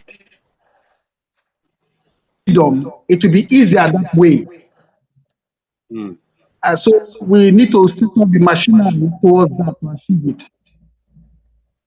So, but what is the plan though? I mean, again, it's not matter of just saying we need to, by now there should be plan on ground to say, okay, this is what we're doing. This is a peace process that we've started.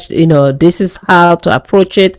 There should be a concrete plan. One thing is to to inform the whole world and say this is what is happening. But the other thing is to have a concrete plan. Yes, the plan is to meet with some stakeholders and respected people in our region. We meet, we bring up an agenda, then we move. Then we move. We have people that believe in the struggle and people that want this reconciliation to take place. They are committed to it. Not just to consult them, we all do things and we draw up our plans. Okay, yeah, I mean, if you think about it, if you look at it from a larger perspective and a bigger picture, right? When things go, southwest like this, a lot of the youth, who probably tomorrow will say, you know what, get up, let's talk about it, let's stand for our right. They might decide to just back off because, you know what, when we stand up, nothing happens. We just talk and talk and talk and talk, and just keep talking until people drop dead, right? Nothing is happening. And it sounds to me that has been the case of the Niger Delta, that is just talks. Yes, yes, we have to put our priority for now is just to get the Okah and Shasoko out because they are a key to the peace in Niger Delta. The reconciliation in Niger Delta, peace in Niger Delta, they are a key. So we just need to get them out. Right. So to get it out, we understand it still has to take a process.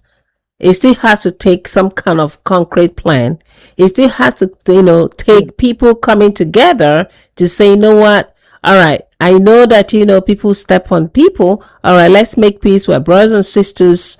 Right. Let's move forward. Let's move beyond this particular position to help us to move to the next position. It sounds to me that, things are like all over the place. There's no concrete plan, right? There's no really concrete plan. If we should ask now is who is the leader? Who do we? Let's say somebody calls this station tomorrow. I say, who do we reach out to because we really want to be involved, right, in this struggle, in this call? Who would they reach out to? Yes, we have Chief Mendy, myself, I'm there. We have Senior Felix Modolo. Is also there. And we have Chief Kabuwe, our brother Chief Kabuwe is also there. Then we have a number of people that are committed and are ready to form a group, to move the process forward to success. Right. There are a number of people, but what exactly is the plan? What is the laid out plan? When you're going for something, there should be a laid out plan. This is what we're going to do. So when someone asks you, this is what we're going to do from this, we want to do, go to here, from that to go. It sounds to me that it's just convoluted. It's all over the place. Yeah, though the laid out plan is to meet these people, that these people with capacity that appeal to the government. That appeal to the government. At a point, we need to appeal to the elections, they have the contact, they have they are favored by the government, they are respected by the government. Not to meet them, they are our people, they are people, and they were part of the struggle. The likes of Tompolo and Tarido, the INC president, then President Goodluck Jonathan. This is the plan. Meet with them and let's discuss. Okay. All right. Let's move forward. So coming down to Henry Okah's, because he's been writing letters even from jail in South Africa, and some of his supporters of Henry Okah, they argue that there's important of legal questions that remain unsolved, right? But in his recent letter from prison, Henry Okah alleged that he has not been denied, that he has been denied, no has, he has been denied meaningful access to further constitutional review, and that his legal efforts to challenge aspects of his detention have been interfered with. And these remain allegations and have not been independently established by this program who we hear today, right? So the question that I have for you, and also as someone who has experienced such persecution and the eventual case of this magnitude, right? What is the difference that you say is between seeking freedom and seeking justice? Because he's saying from his letter, right, that he didn't do anything. He has denied that, he's guilty. He also wants a constitutional review based on his case, right? So what would he say is the distinction between seeking for pardon or freedom or seeking for justice? Yes, every Okah case is still undergoing litigation. Mm. So in that case, we should also have it in mind that that case is political. It's political. There's a political undertone. So let us go to the root cause of it. That political undertone is what we need to go after. The political undertone is the reason why judicial processes are not is stopped. Mm. So we need to go to the root cause of it. That is why we still need to reach out politically for political solutions. So doing, it will be no victor, no vanquish. So let us just try to see how our brother is. Mm-hmm. Okay. Because there's a distinction between Henry Okah's case and Charles Okah's case. Charles Okah's case passed the judicial process and the appeal was upheld. So we are going for amnesty pardon, just like what they did to me. But Henry Okah's case is still undergoing litigation, so it's different approach. Why Charles Okah's we can still appeal to the government to add in amongst people they are granting amnesty. Okay. Which the government should be, in fact, they should do it because they give amnesty to the terrorists. Oh, they say they call them repentant terrorists. 700 of them and another 1,500 of them from Kano State were granted freedom. Right. So why will they keep a man that is not a terrorist and activist in jail for 15 years? All right. It's unfair. So we appeal on that line to Mr. President. That is the appeal for Charles Okah. And don't forget we have Obi Wagweze. Obi Wagweze is the peer to Henry Okah. He was arrested. He still in jail in Kirikiri.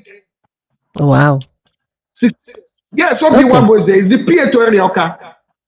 So both of them we can pass through the Attorney General. We can pass through just like the way I got my own. Then it was Malami Abubakar that was the Attorney General. We appealed to him and the process started. That was what happened. Okay. All right. Tomokra, I think you're back. Do you want to add to the conversation? You text me, you text the station that you wanted to contribute, and I see you online now. Are you back? Can you hear us? Hello, good evening. Yes, good evening. Yes, we can hear you. Okay. Please introduce yourself, then go ahead. Hello? Yes, introduce yourself and go ahead. Okay, I'm Tamara. Okay. Yeah. So I'm calling because of what Biwa said earlier. Okay. Which aspect?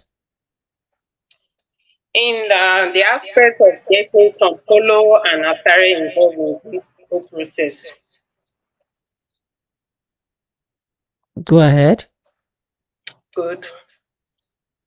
Firstly, everyone should understand that in a sensitive discussion as this, we're all here to like contribute our opinion how our brothers react from that. Right. And you should understand that this is not a show for cruise or something. Because the reason I'm saying this,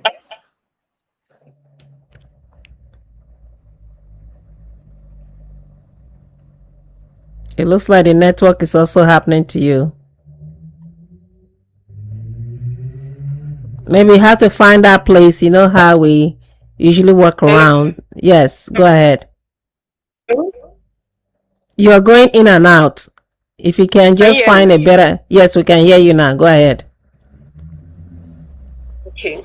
According to Ibiwari, he claimed certain individuals from the Niger Delta should be reached out to demand the release of our brothers. Firstly, you should understand that the destiny of the great people of the Niger Delta do not rest on the shoulders of certain people who him claim as stakeholders and freedom fighters or leaders in the Niger Delta. Mm-hmm.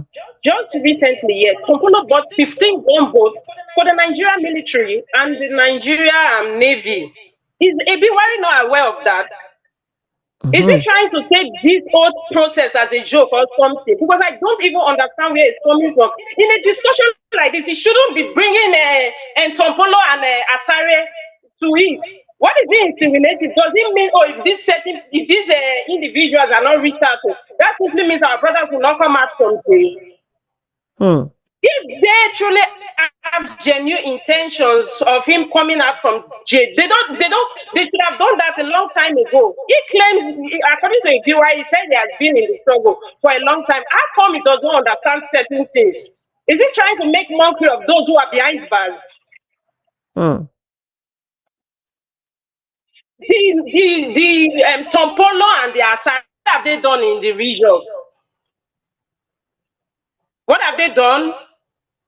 Till this very moment, we don't have clean waters. We don't have clean water. We don't have good schools. Hmm. Something as important as this, he shouldn't be dragging these certain people who may claim are his leaders to this.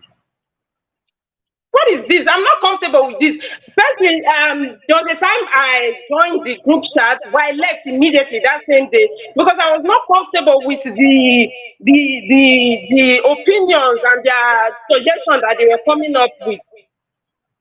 According to him, the other time he claimed he reached out to certain people and he still wants to reach out to Tombola and this. You shouldn't bring it out to us. We're not interested. I don't know about others, but me, I'm not interested. Do whatever you want to do in closed doors and behind the scene. Don't bring it out in a sensitive discussion as this. So is he trying to say if certain people are not reached out to, or this our brothers will not come out from jail? Is that what is insinuating? You should understand that this is not a discussion for crew. All right, so let me The ask Tompolo you. and Yeah, so okay. let me ask you from, since you brought this from your own point of view. Hello? What? Yeah, I can hear you. Can you hear me? Are you hearing me? Yes. Okay, so now you said that you should not Can you hear me? involve. Yes, I can hear you. You said he should not involve Asare, Okay. Tompolo, and all that. From your perspective, and this is why I was also asking here that what is a concrete plan in anything that you're doing? You have to have a plan. So, what do you suggest that he should do? So we're all Thank you here for to that. find Firstly, we're all here to find a solution for our brothers, right? Who are just whiling away in jail. um, my suggestion, can you hear me? Yes, we're hearing you. Go ahead. There are different ways to contribute in the advocacy of our brothers coming out. Mm. People can make flyers, and whoever can record videos and other things, they can do it, at least to put him in the consciousness of people that our brothers are behind bars. Because funny enough, a lot of people are not even aware of all of this. Well, that's how You we'll continue understand? to talk about it. Yes. Good. So when we are all gathered here to discuss important things on how our brothers to be out from jail, everybody, like people like ABY, should be careful, and you should be careful with the choice of words and pick them wisely, so it don't look like it's making mockery of people. But how would he say that he's making mockery of people, right? If Good. right, if he's saying that he wants to reach out to people, and also if I also may ask, what is Hello? the leadership of the Niger Delta? Okay, what are they doing about their brothers? Hello? Yeah, can you hear me? Yes, I I, can hear you. I, You said what, I'm asking. you're answering why I said it's making Right, mockery. and also in that the other part of the question is, what are the leadership of the Niger Delta? What are they doing to at least free their Okay, can brothers? Yes. that is exactly what I'm saying. Because these people whom he claimed should be reached out to are commanders under men. Let's understand. Mm-hmm. If truly they want him, they would have time ago. Mm. So, and besides of things, with the look of things, is a BY trying to aware that these people don't want. So why is it bringing them into this discussion that they should be reached out to? Who are they? Are they that important? Who are they that they should be reached out to? So without them, is it insinuating that our brothers will not come out from jail? It shouldn't do that. That's my take on this very topic.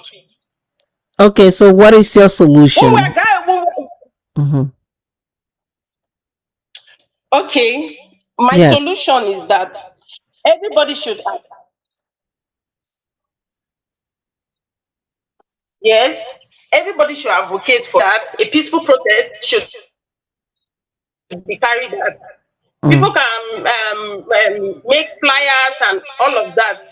Yes, to create awareness and put it on people's consciousness, because a lot of people are not aware of all this and all that has transpired in the past. According to details, a Exactly. proper investigation was not even carried out concerning this very October 1st bomb blast that led to his arrest. Hmm. Yes, And because me again, personally, I read. right, and again, this is why I Okay, keep asking, what is a concrete plan? Just that the group that you exited the other day that you said you joined, it just a radio station that is online radio station that is positioned okay, in New York, right? And we are just helping to bring this to the global attention, to say, to give a voice and a chance to these people in yes, jail, right? and that is For why, them yes, to be that is, heard, and if there's a kind of injustice, and that should be corrected. And that's how we continue to talk about this. good. So we need everybody, right?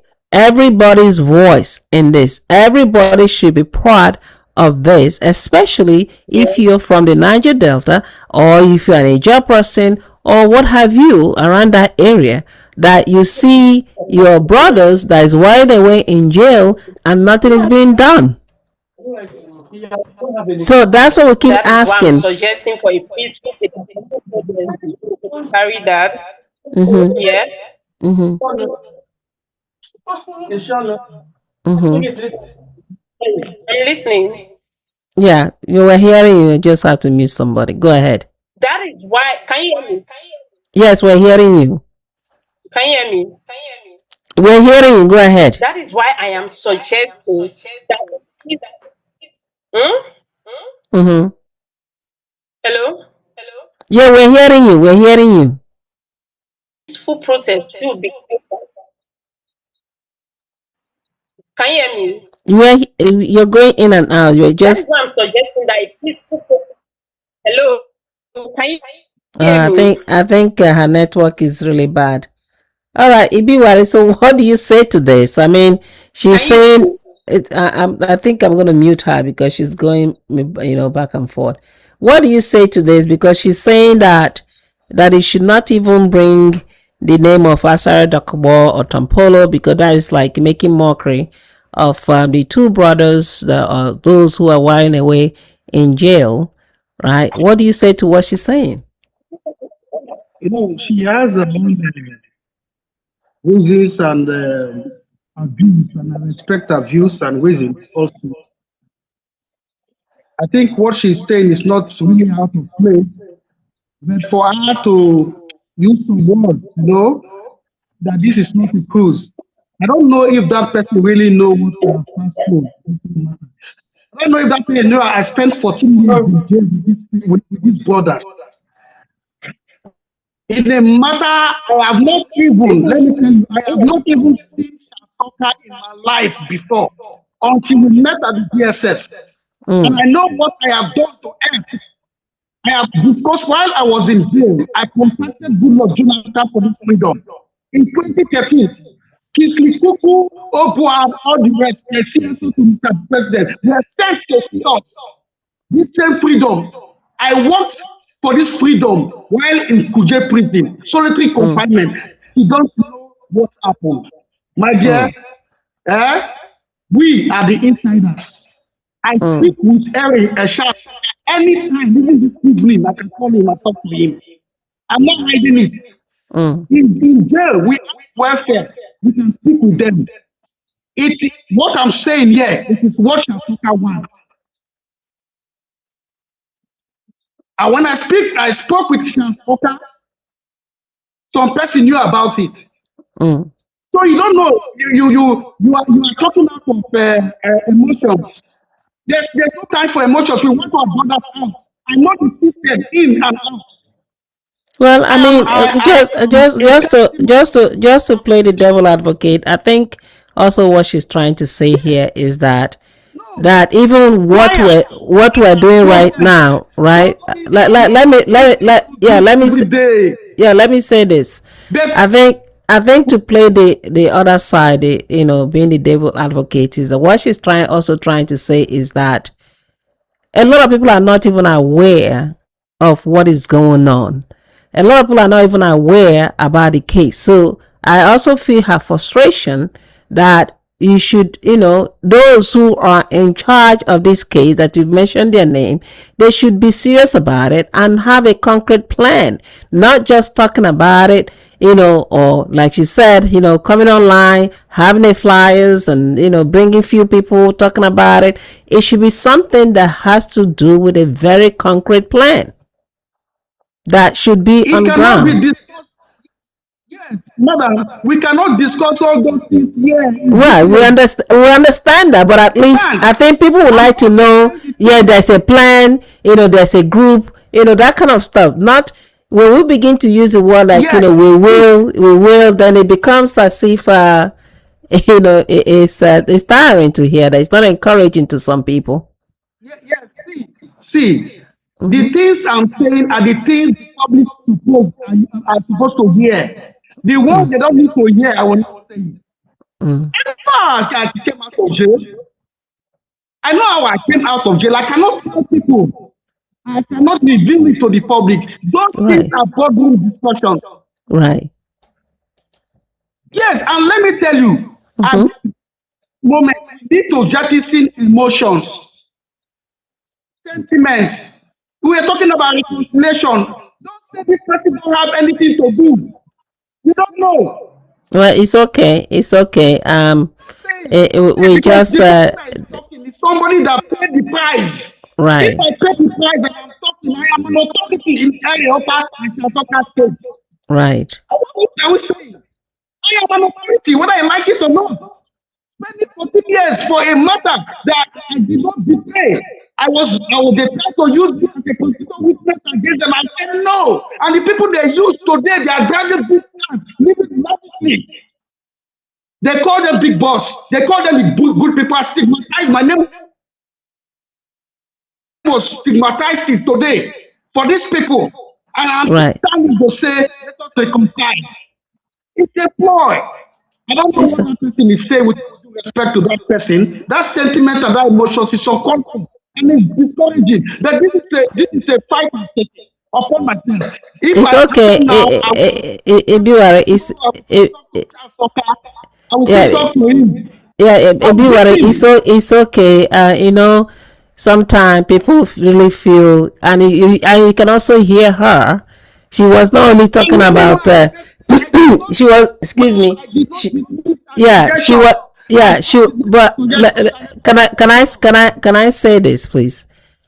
She was not only talking about just Charles, Okah, and Henry.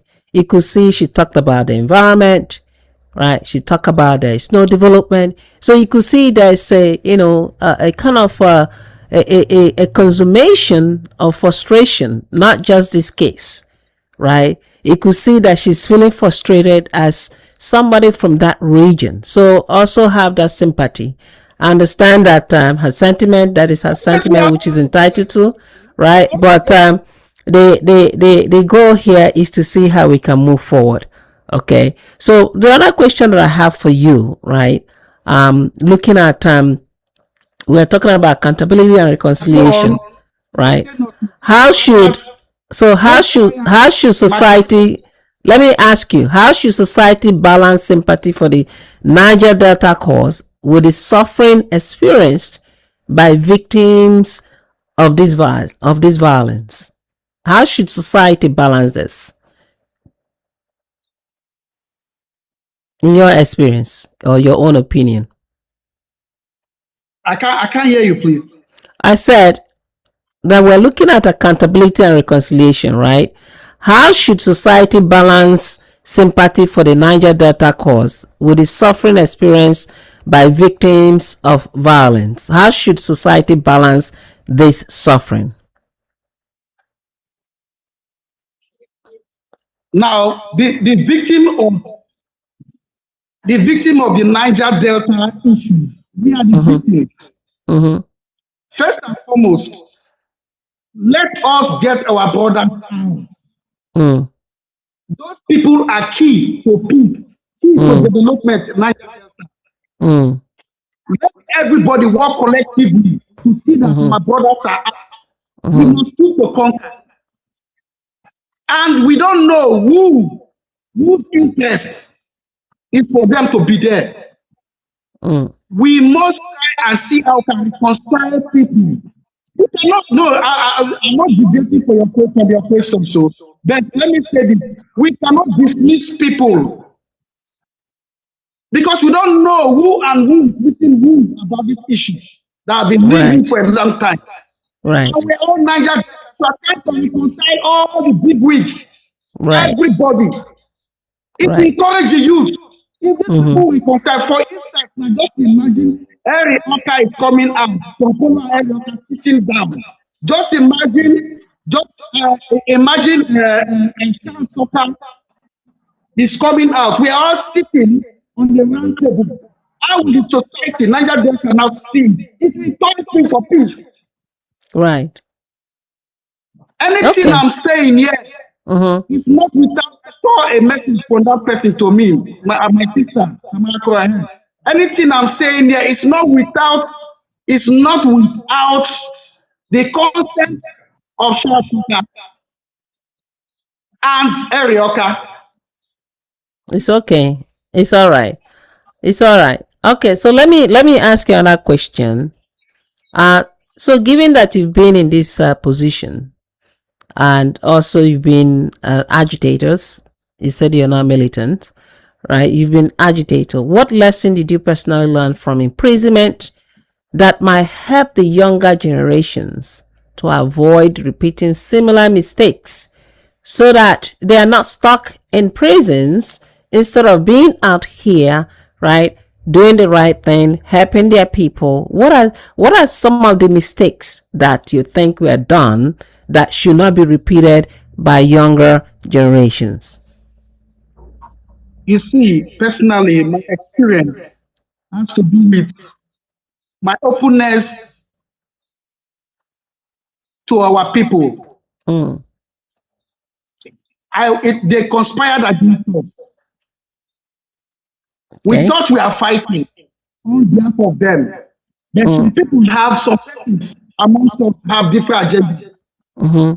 selfish agenda. So we should know this and we put this at the back of our mind.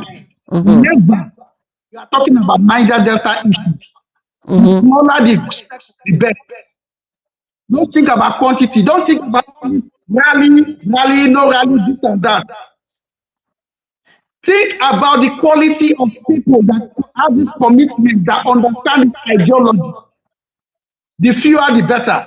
We are Mm-hmm. not open to every Tom, Dick, and Harry because the person is a Niger Delta person. You may be a Niger Delta by birth, but by ideology, you're not a Niger Delta person. So why, by the time when this thing happened, they betrayed us. They stood at the door, pointing fingers at us. Mm. You will see your own brother pointing finger at us. Wow. We were prosecuted by our own people. We were not Wow. prosecuted by the Hausa people man or anywhere. They are Niger Delta and especially Ijaw people. Hmm. And in this struggle, once the popular side, they are on one side, you have to be extremely careful. Mm. At the point, like what Mr. Robinson said, they have already bought the political class and say, no, cannot say something. They have bought the political class. We did this give them our consent, the consent to negotiate for us. Mm. But because they are close to the government, they took it upon themselves to negotiate. That's why we don't have anything concrete. So when you are doing this with politicians, you have to be very, very careful. You have to be very, very careful. Mm-hmm. So it was politicians that ganged up for their selfish political ambitions, sent us up to jail. Wow. They used the ignorance, they took ignorance of some of our boys.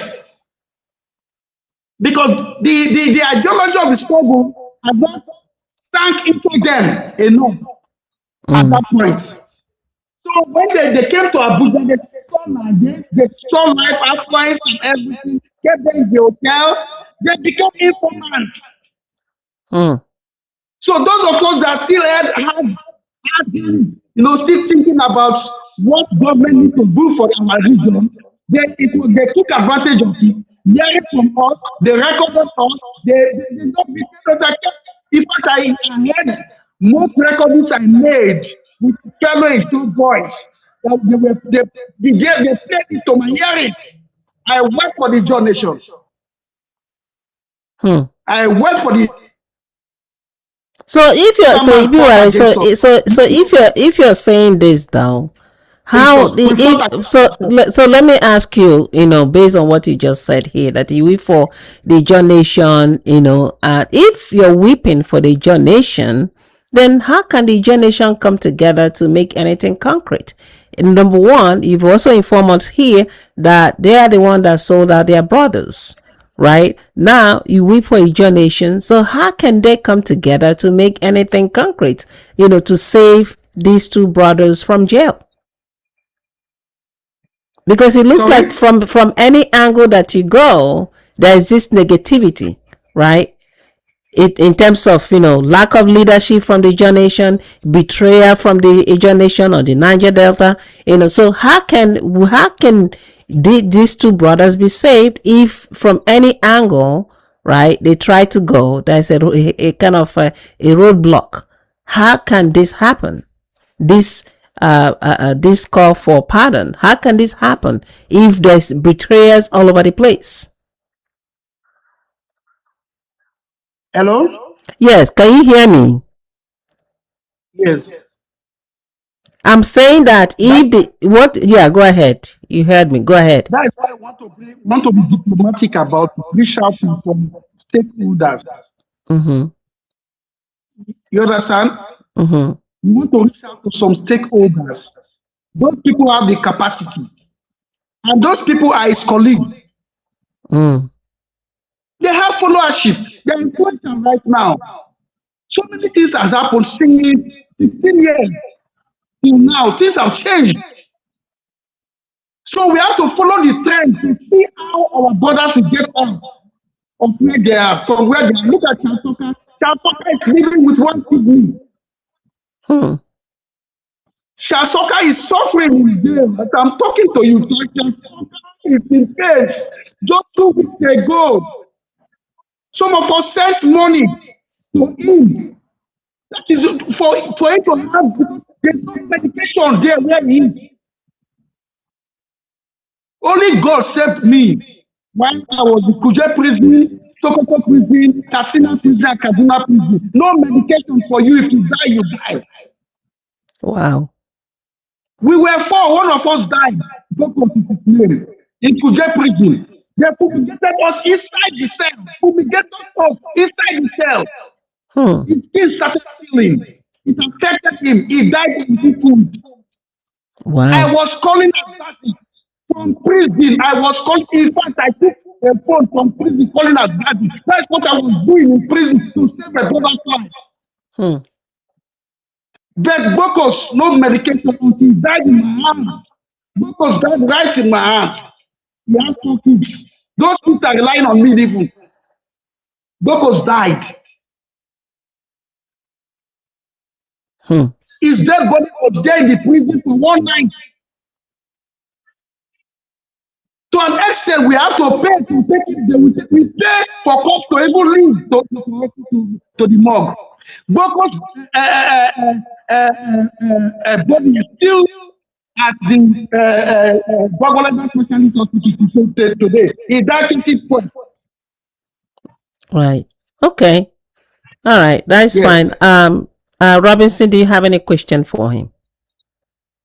Now, my question is, in all of this, I tend to see a disconnection between the leadership of the Niger Delta and the case of the Okah brothers. Mm-hmm. Because now this case, as important as it is to the region and to the development and to the agitations of the region, I do not see it coming up on any government discussions or any public fora of Ijaw leaders. That's my I don't know if you point. get what I mean. Mm-hmm. Yes, I do not see it coming up in any discussion where there's the leadership of IYC, INC, IJ. It's not coming up anywhere. And to me, it feels like there's a disconnect. Why is that disconnect?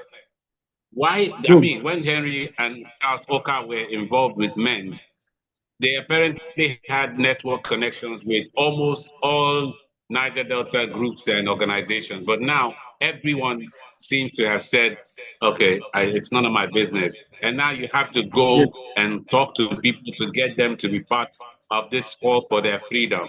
Is it that they really do not care? Or, I mean, by now, wouldn't it just take for this conversation to get to the public and they say, oh, yes, every Ijaw group, every Ijaw authority should see this, put this on the front burner, let's talk about it? No, it's Right. not there yet. Why is that? Exactly. You see, hello.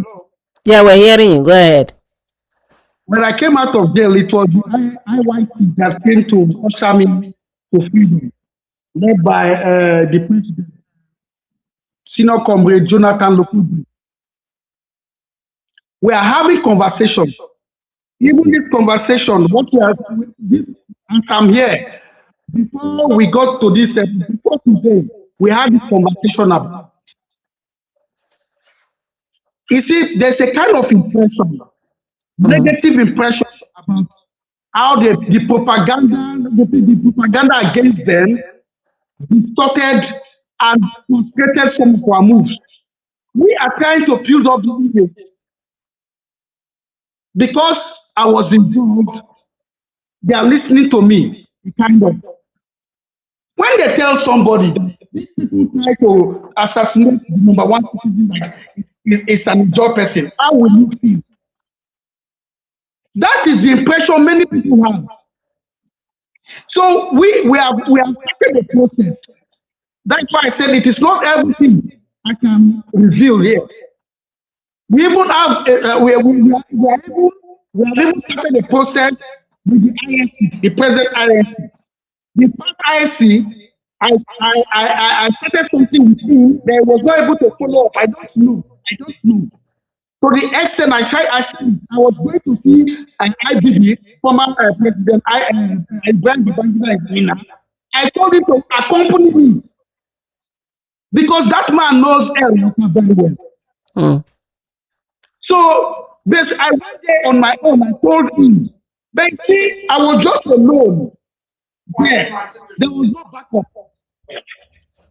And once there's no backup, it is very difficult to make a follow-up. And these things are expensive. These things are expensive. I just came out of jail. I don't have a job. Nobody carry me along. I'm seen as a black leg everywhere I go. The governor who's supposed to even my Bayelsa said governor, he did not. Nobody cares for me. The NDC is the same. But I have to live the life with my family. But yes, I sacrificed to do all this movement on my own. So now we can put our synergize and think of the way forward. I think this is the Right. time. Whatever Okay. that has done, the mistake part, let us know about the mistake. Let us try and understand why we have this mistake. Okay. Then forge ahead. All right. All right. So let me ask you another question. So what advice would you offer both governments and those who feel wronged by the government? What advice would you offer them, given that you are in the position where you are? Like on the part of area of they are forgiving whoever that made a comment and fought them, stood against them. They are not coming to avenge or revenge. So the government should be rest assured that they are not coming with violence. We are Ijaw people. We are Niger Delta. They are not killers. Going to But jail. but Henry is saying that he did not even commit the crime, that he's not even pardoned. Let me say, I keep on saying this. Nobody that crime was committed by some persons they release. They use them as prosecutors. Like the political embassy. They just want them to be so that they can now go on with their army the way they want. Wow. So some persons deceive Mr. President, the former president, to believe that these people were against him and nothing like that. The people that hold up to this incident, they are all free. They free them 2012. Okay. All And right. they took care of them. And they are still taking care of them. Yes. Okay. All right, great. All right, listeners, we're going to go for just a 1 minute break. And when we come back, we are going to conclude. We've already spent a lot of time here with network and all that. So stay tuned. We'll be back. Don't go nowhere. Mm. Um. So, hello. Yes, Tamakra, right. Yes, we can hear you. We're on break right now. So my sister, listen, we understand your sentiment, right? We understand that, but it's not going to help us if we go back and forth, right? You've made your point. He has also made his point. I think what is most important right now is to, like you said, to work together, right, to ensure that Henry Okah and Charles Okah, they are free as free men, freeborn in the Republic of Nigeria, so that they can have their lives. I think what is most important from my perspective, is that everyone should come with a solution. What is the solution? What is the way forward? If you feel that that this the information is not disseminated out there, then do so. Anyhow that any one of us can join hand, right, and put it out there. That's what we should be doing. Who should we call? Recommend names. Who should we call upon? And if you don't want them to call Asari Dokubo or Tompolo or whoever, then say, I would reach out. Sorry, I'm cutting you. Right. These are the people. These people whom he mentioned, I've never for once mentioned Henry publicly, not even for once. Mm. So I feel it's disrespectful for him to drag their name to this, No, that they I don't should think. be reached Well, out to I don't think the because word he feels disrespectful is or he the. believes there's something they can do. Mhm. Well, I don't think the word disrespectful. I think it's just use a different strategy. Him do that Maybe. privately. Hmm. Since he claims, can you hear me? Yeah, I can hear you. I can hear you. Since he claims he's in contact with those individuals, whatever he wants to do, he can do it secretly without bringing it out to the public. Yeah. It's okay. So that's my It's take on that. it's all right. So I believe we should, yeah. Why is that a problem? Is it? Uh, We should not keep on dragging our feet on things that are not important. You understand? All those things are not important. Let us think of how That we is can what take over. I'm saying. yeah, That is what yeah, I'm yeah, saying. yeah. I think that's what she's trying to buttress These on. people are people who do not even. You Hello? don't keep malice if you want to get Hello? yourself out of jail. You don't keep malice, my dear. Hello? I think You will not bring Tamakro. I think what he's the trying. names of people who do not even prioritize the No, people what of the Niger Delta Tamakro, in a Tamakro. sensitive discussion as this. That is what I'm saying. Yeah, Tamakro. I You can think keep whatever plan you have to right, yourself. Bring out whatever you want to bring what out he's to trying to publicly. You don't have to say. bring it Right. publicly. That's my Well, take on it. it's okay. He's entitled to his own opinion. That is fine. I think the bottom line is that You what ask he's a trying to question say that is they that answer the it question. has to be You ask a different, question, they have to answer you. You say, different. what's the agenda? What's the plan? Yeah, exactly. And I drove that question because, it seems to me we meet, people talk about it, but nothing is happening. So I drove the question, and he has to answer. And also the fact that he has also said here, that majority of Ijaw leaders are not saying anything about it because they don't want to be associated with that word militant or whatever, right? So, and he's trying Yes, to because they position don't share. himself. They don't even share the same ideology with New Yorker. Well, that's a problem. So again, and that's why he's also trying to be diplomatic about it, to say, okay, maybe people that have a similar interest will be able to help. Asari Dokubo was also, a one of once upon a time, in Henry's Okah position. Tompolo was also in the same shoe. So those that wear the shoe might be able to understand it perfectly, and also find solutions, to those problems. I think that is a point that he's trying to make. All right. So let's not let's Can I add something? Can I add something to that? okay. All right. Let's go back online, then we can continue because we went offline. Okay. All right. All right. Let me reintroduce it. All right.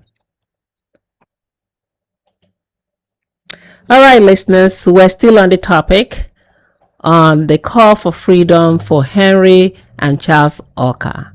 You are here in the house with our two hosts or co-hosts, Robinson Akpu and senior comrade Ibiwari Opori. And he's one of the persons that have really lived a life as Henry Okah and brothers. He was in prison, but luckily was pardoned by President Buhari in the previous administration. We're still on the matter. We're about to conclude. I think we've been here, and also want to use the opportunity to say thank you for being patient, especially with the Nigerian network. And I think this is why everybody is feeling agitated, because things are not working the way it should. And we pray that, once upon a time in our lives, if possible, we at least will have a network, also good roads, clean water, and so on and so forth. So welcome back. We're about to round up. And let me say this, to one of our sisters here who, has really make it very open. I love when people, say pour their heart, because it tells you exactly what the problem is, and you can also, being a leader, you can go back and think about how to approach it much better. I don't want anyone to take away any kind of a disagreement here. I think we're all here to provide solution. Anyone that has any solution, please share it, because we want our brothers free at the end of the day. All right. We want our brothers out of jail at the end of the day. I don't think we should continue in that path where we tear each other out and down. At the end of the day, nothing is accomplished. So want to believe that we're here today sharing this information. If you also feel that this information is not reaching out, share it wide and near. We have it. We're going to have the recording on Facebook. We're going to have it on YouTube. We have it everywhere, including the previous one that was done. So it's time for us to also roll our sleeves and do the best we can. All right. Robinson, you have any last question for Ibiwari? Then I'll ask him and conclude. Okay. Before I ask Ibiwari this, I want to also say that one of the reasons why names will definitely come up in this conversation is that when MEND was MEND, when the whole country had to be seen MEND on the front pages of newspapers, some of these names were the generals in charge of certain locations. It was not anything strange to hear Asari Dokubo, Tompolo, His Royal Majesty, Ateke Tom. All those names came up during the MEND era because these were like the lieutenants in the different zones. But now my question to all of us and also for Ibiwari, so that we don't lose focus. The Niger Delta, the reason for the agitations, are we seeing any headway? Or is it that people just became wealthy men after this thing happened? Because it was about agitation, it was about the people. Then some people were jailed and some people became successful businessmen. Are we still focused on the Niger Delta resource control agenda, or has it turned to a private entity? Good question. Yes, as I came out, I traversed through the creek, went through the creeks, and I would say there are still militant camps in the creek. I don't know myself because things are not going the way we expected to be. Who is We this? cannot deny ourselves from that fact. We cannot hide from the truth. We cannot hide from the truth. So things are not going as expected. Everything is on the snail pace. Very Right. a snail pace. And our objective of the study is resource control. Ask yourself, there was 13% graduation way back many years ago, even before men came on board. Have they improved that? There's no improvement. Have they increased it? Nothing like that. So we are not, nothing is happening. There's no improvement. That is how easy it is. 13% graduation, have they improved it to 50%? Right. Talking about intellectual struggle more, not militancy, Right. not gun struggle, not struggle, intellectual Right. struggle. We need to commit ourselves in. Right.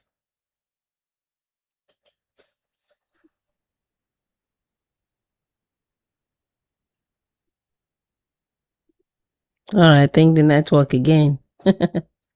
It's been a challenge. We're almost there.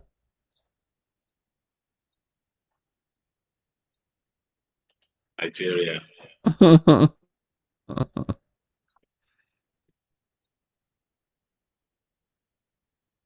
I think he's back. Are you back, Ibiwari? I'm back. Okay. Yes, I'm back. Okay. All right. So just to conclude, what would you say is the biggest lesson the Niger Delta should never forget? Never forget. What is the biggest lesson? It's betrayal. we are now synonymous with the name. Our name is now synonymous with betrayal. We betray ourselves too much. Mm. We betray ourselves too much. If we don't stop this betrayal, there's no way this struggle will go move forward. We betray ourselves too much.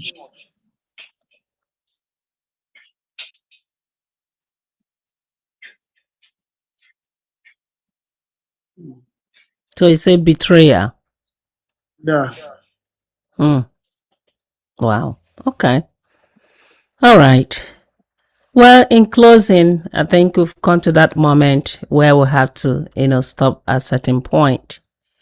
And as we bring today's edition of Awareness 360 to the close, we recognize that discussions such as this are never easy to as you can attest, especially given a little, fracas that just happened here, because people are speaking from emotion. And the story of Niger Delta is one of struggle, sacrifice, hope, and disappointment, resilience, and the ongoing search for justice and development in that particular area. Whether you believe Henry and Charles Okah should be free or remain where they are, one thing is very clear here, that the question about justice, accountability, human rights, reconciliations, and the Niger Delta's future are far from settled, which required a continuous conversation. So today was not about taking any side. It was about creating a space for thoughtful dialogue, respectful disagreement, and honest reflection that we see. And the greatest lesson from history is that unresolved grievances rarely disappear. They simply reemerge in different forms and different manners. So lasting peace cannot be built solely on force, and development cannot strive where trust is very much absent. As Ibiwari just alluded to, betrayal. So true progress requires justice, accountability, and inclusion, and genuine commitment to addressing the concerns of the people, especially people of that area, of the area of their God-given resources. So today's discussion was not about declaring heroes or villains. It was about examining history, justice, accountability, and the future of the Niger Delta. So whether one supports or opposes the call for freedom of Henry and Charles Okah, one thing remains very clear. Lasting peace is built not only on security, but also on justice, development, dialogue, trust, and so on.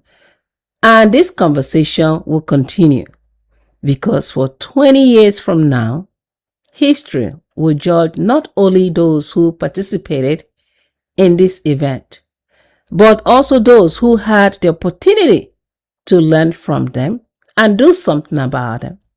The question is whether we will choose wisdom over division, dialogue over silence, and solution over endless conflict.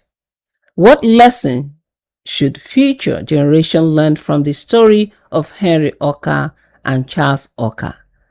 And those are going to be part of a history, whether written or told. So let's continue to speak truth, pursue justice, and work together towards a future in which every citizen has reasons to believe in the promise of peace and progress. So to my co-host, I say thank you very much, Senior Comrade Edmund Ibiwari Opori. Thank you for your thoughtful responses, for the challenge that you've taken, because I keep, pressurizing you to ask all those questions, your balanced contributions, and commitment to ensuring that multiple perspectives were represented throughout today's conversation. So thank you for being here today. Thank you. Okay. And conversation of this nature requires wisdom, like I said before, restraint and intellectual honesty. And like you have also alluded, to have the intellectual power on the table when you're having such conversation. And your contributions has really helped elevate the quality of today's conversation, because a whole lot of us do not know the story behind Henry and Charles Okah. And this is a way to propagate, this to people who are even younger than us, the next generation to come, and also a case study that everyone can learn from. So thank you. Now, to my co-host, Robinson Akmu, thank you for standing with us in the spirit of constructive dialogue and public education. We really appreciate you for being here. Thank you. And Thank you very much, ma'am. to our audience, all right, to our listeners across the globe, not just Nigeria, but across the world, they're hearing us as we speak, from Nigeria to all the way to Australia and so on. Thank you for spending this moment with us. Thank you, everyone who called, who sent a text message, whether your text message agreed or not. Whether it's you feel that the person responding are two-faced, it's okay. We are entitled to our own opinion. But what matters here is that we come together, all right, to do what is right, which is just to set our brothers free from jail, to make them to stand, tall among many, especially those who have really put their life forward for a region such as Niger Delta. So thank you for being here with us, sharing your opinion and also sharing your perspective. So until next time, continue to think critically, engage respectfully, and never stop seeking knowledge and understanding. I am your host, Professor Adi Jumbo, and this has been the Awareness 360 on Adi Talk Radio. And this is Adi Talk Radio, your stories, your sound. Continue to listen to the 24 hours number one Pan-African radio and global radio across the world. Continue to join us on our various programs, shows, and also every Saturday. Tonight, I have my own special show that is called Adi Talk Show. It starts from 8 p.m. Eastern Time. Do not hesitate to join the conversation. We discuss everything that has to do with our continent. Everything, I mean everything that has to do with our continent. So stay blessed. God bless you. God bless the Niger Delta. God bless the Federal Republic of Nigeria. And God bless the United States of America, where I am living. And also, God bless all of you around the world. Thank you for joining us today. We appreciate you. Thank you. Recording stopped.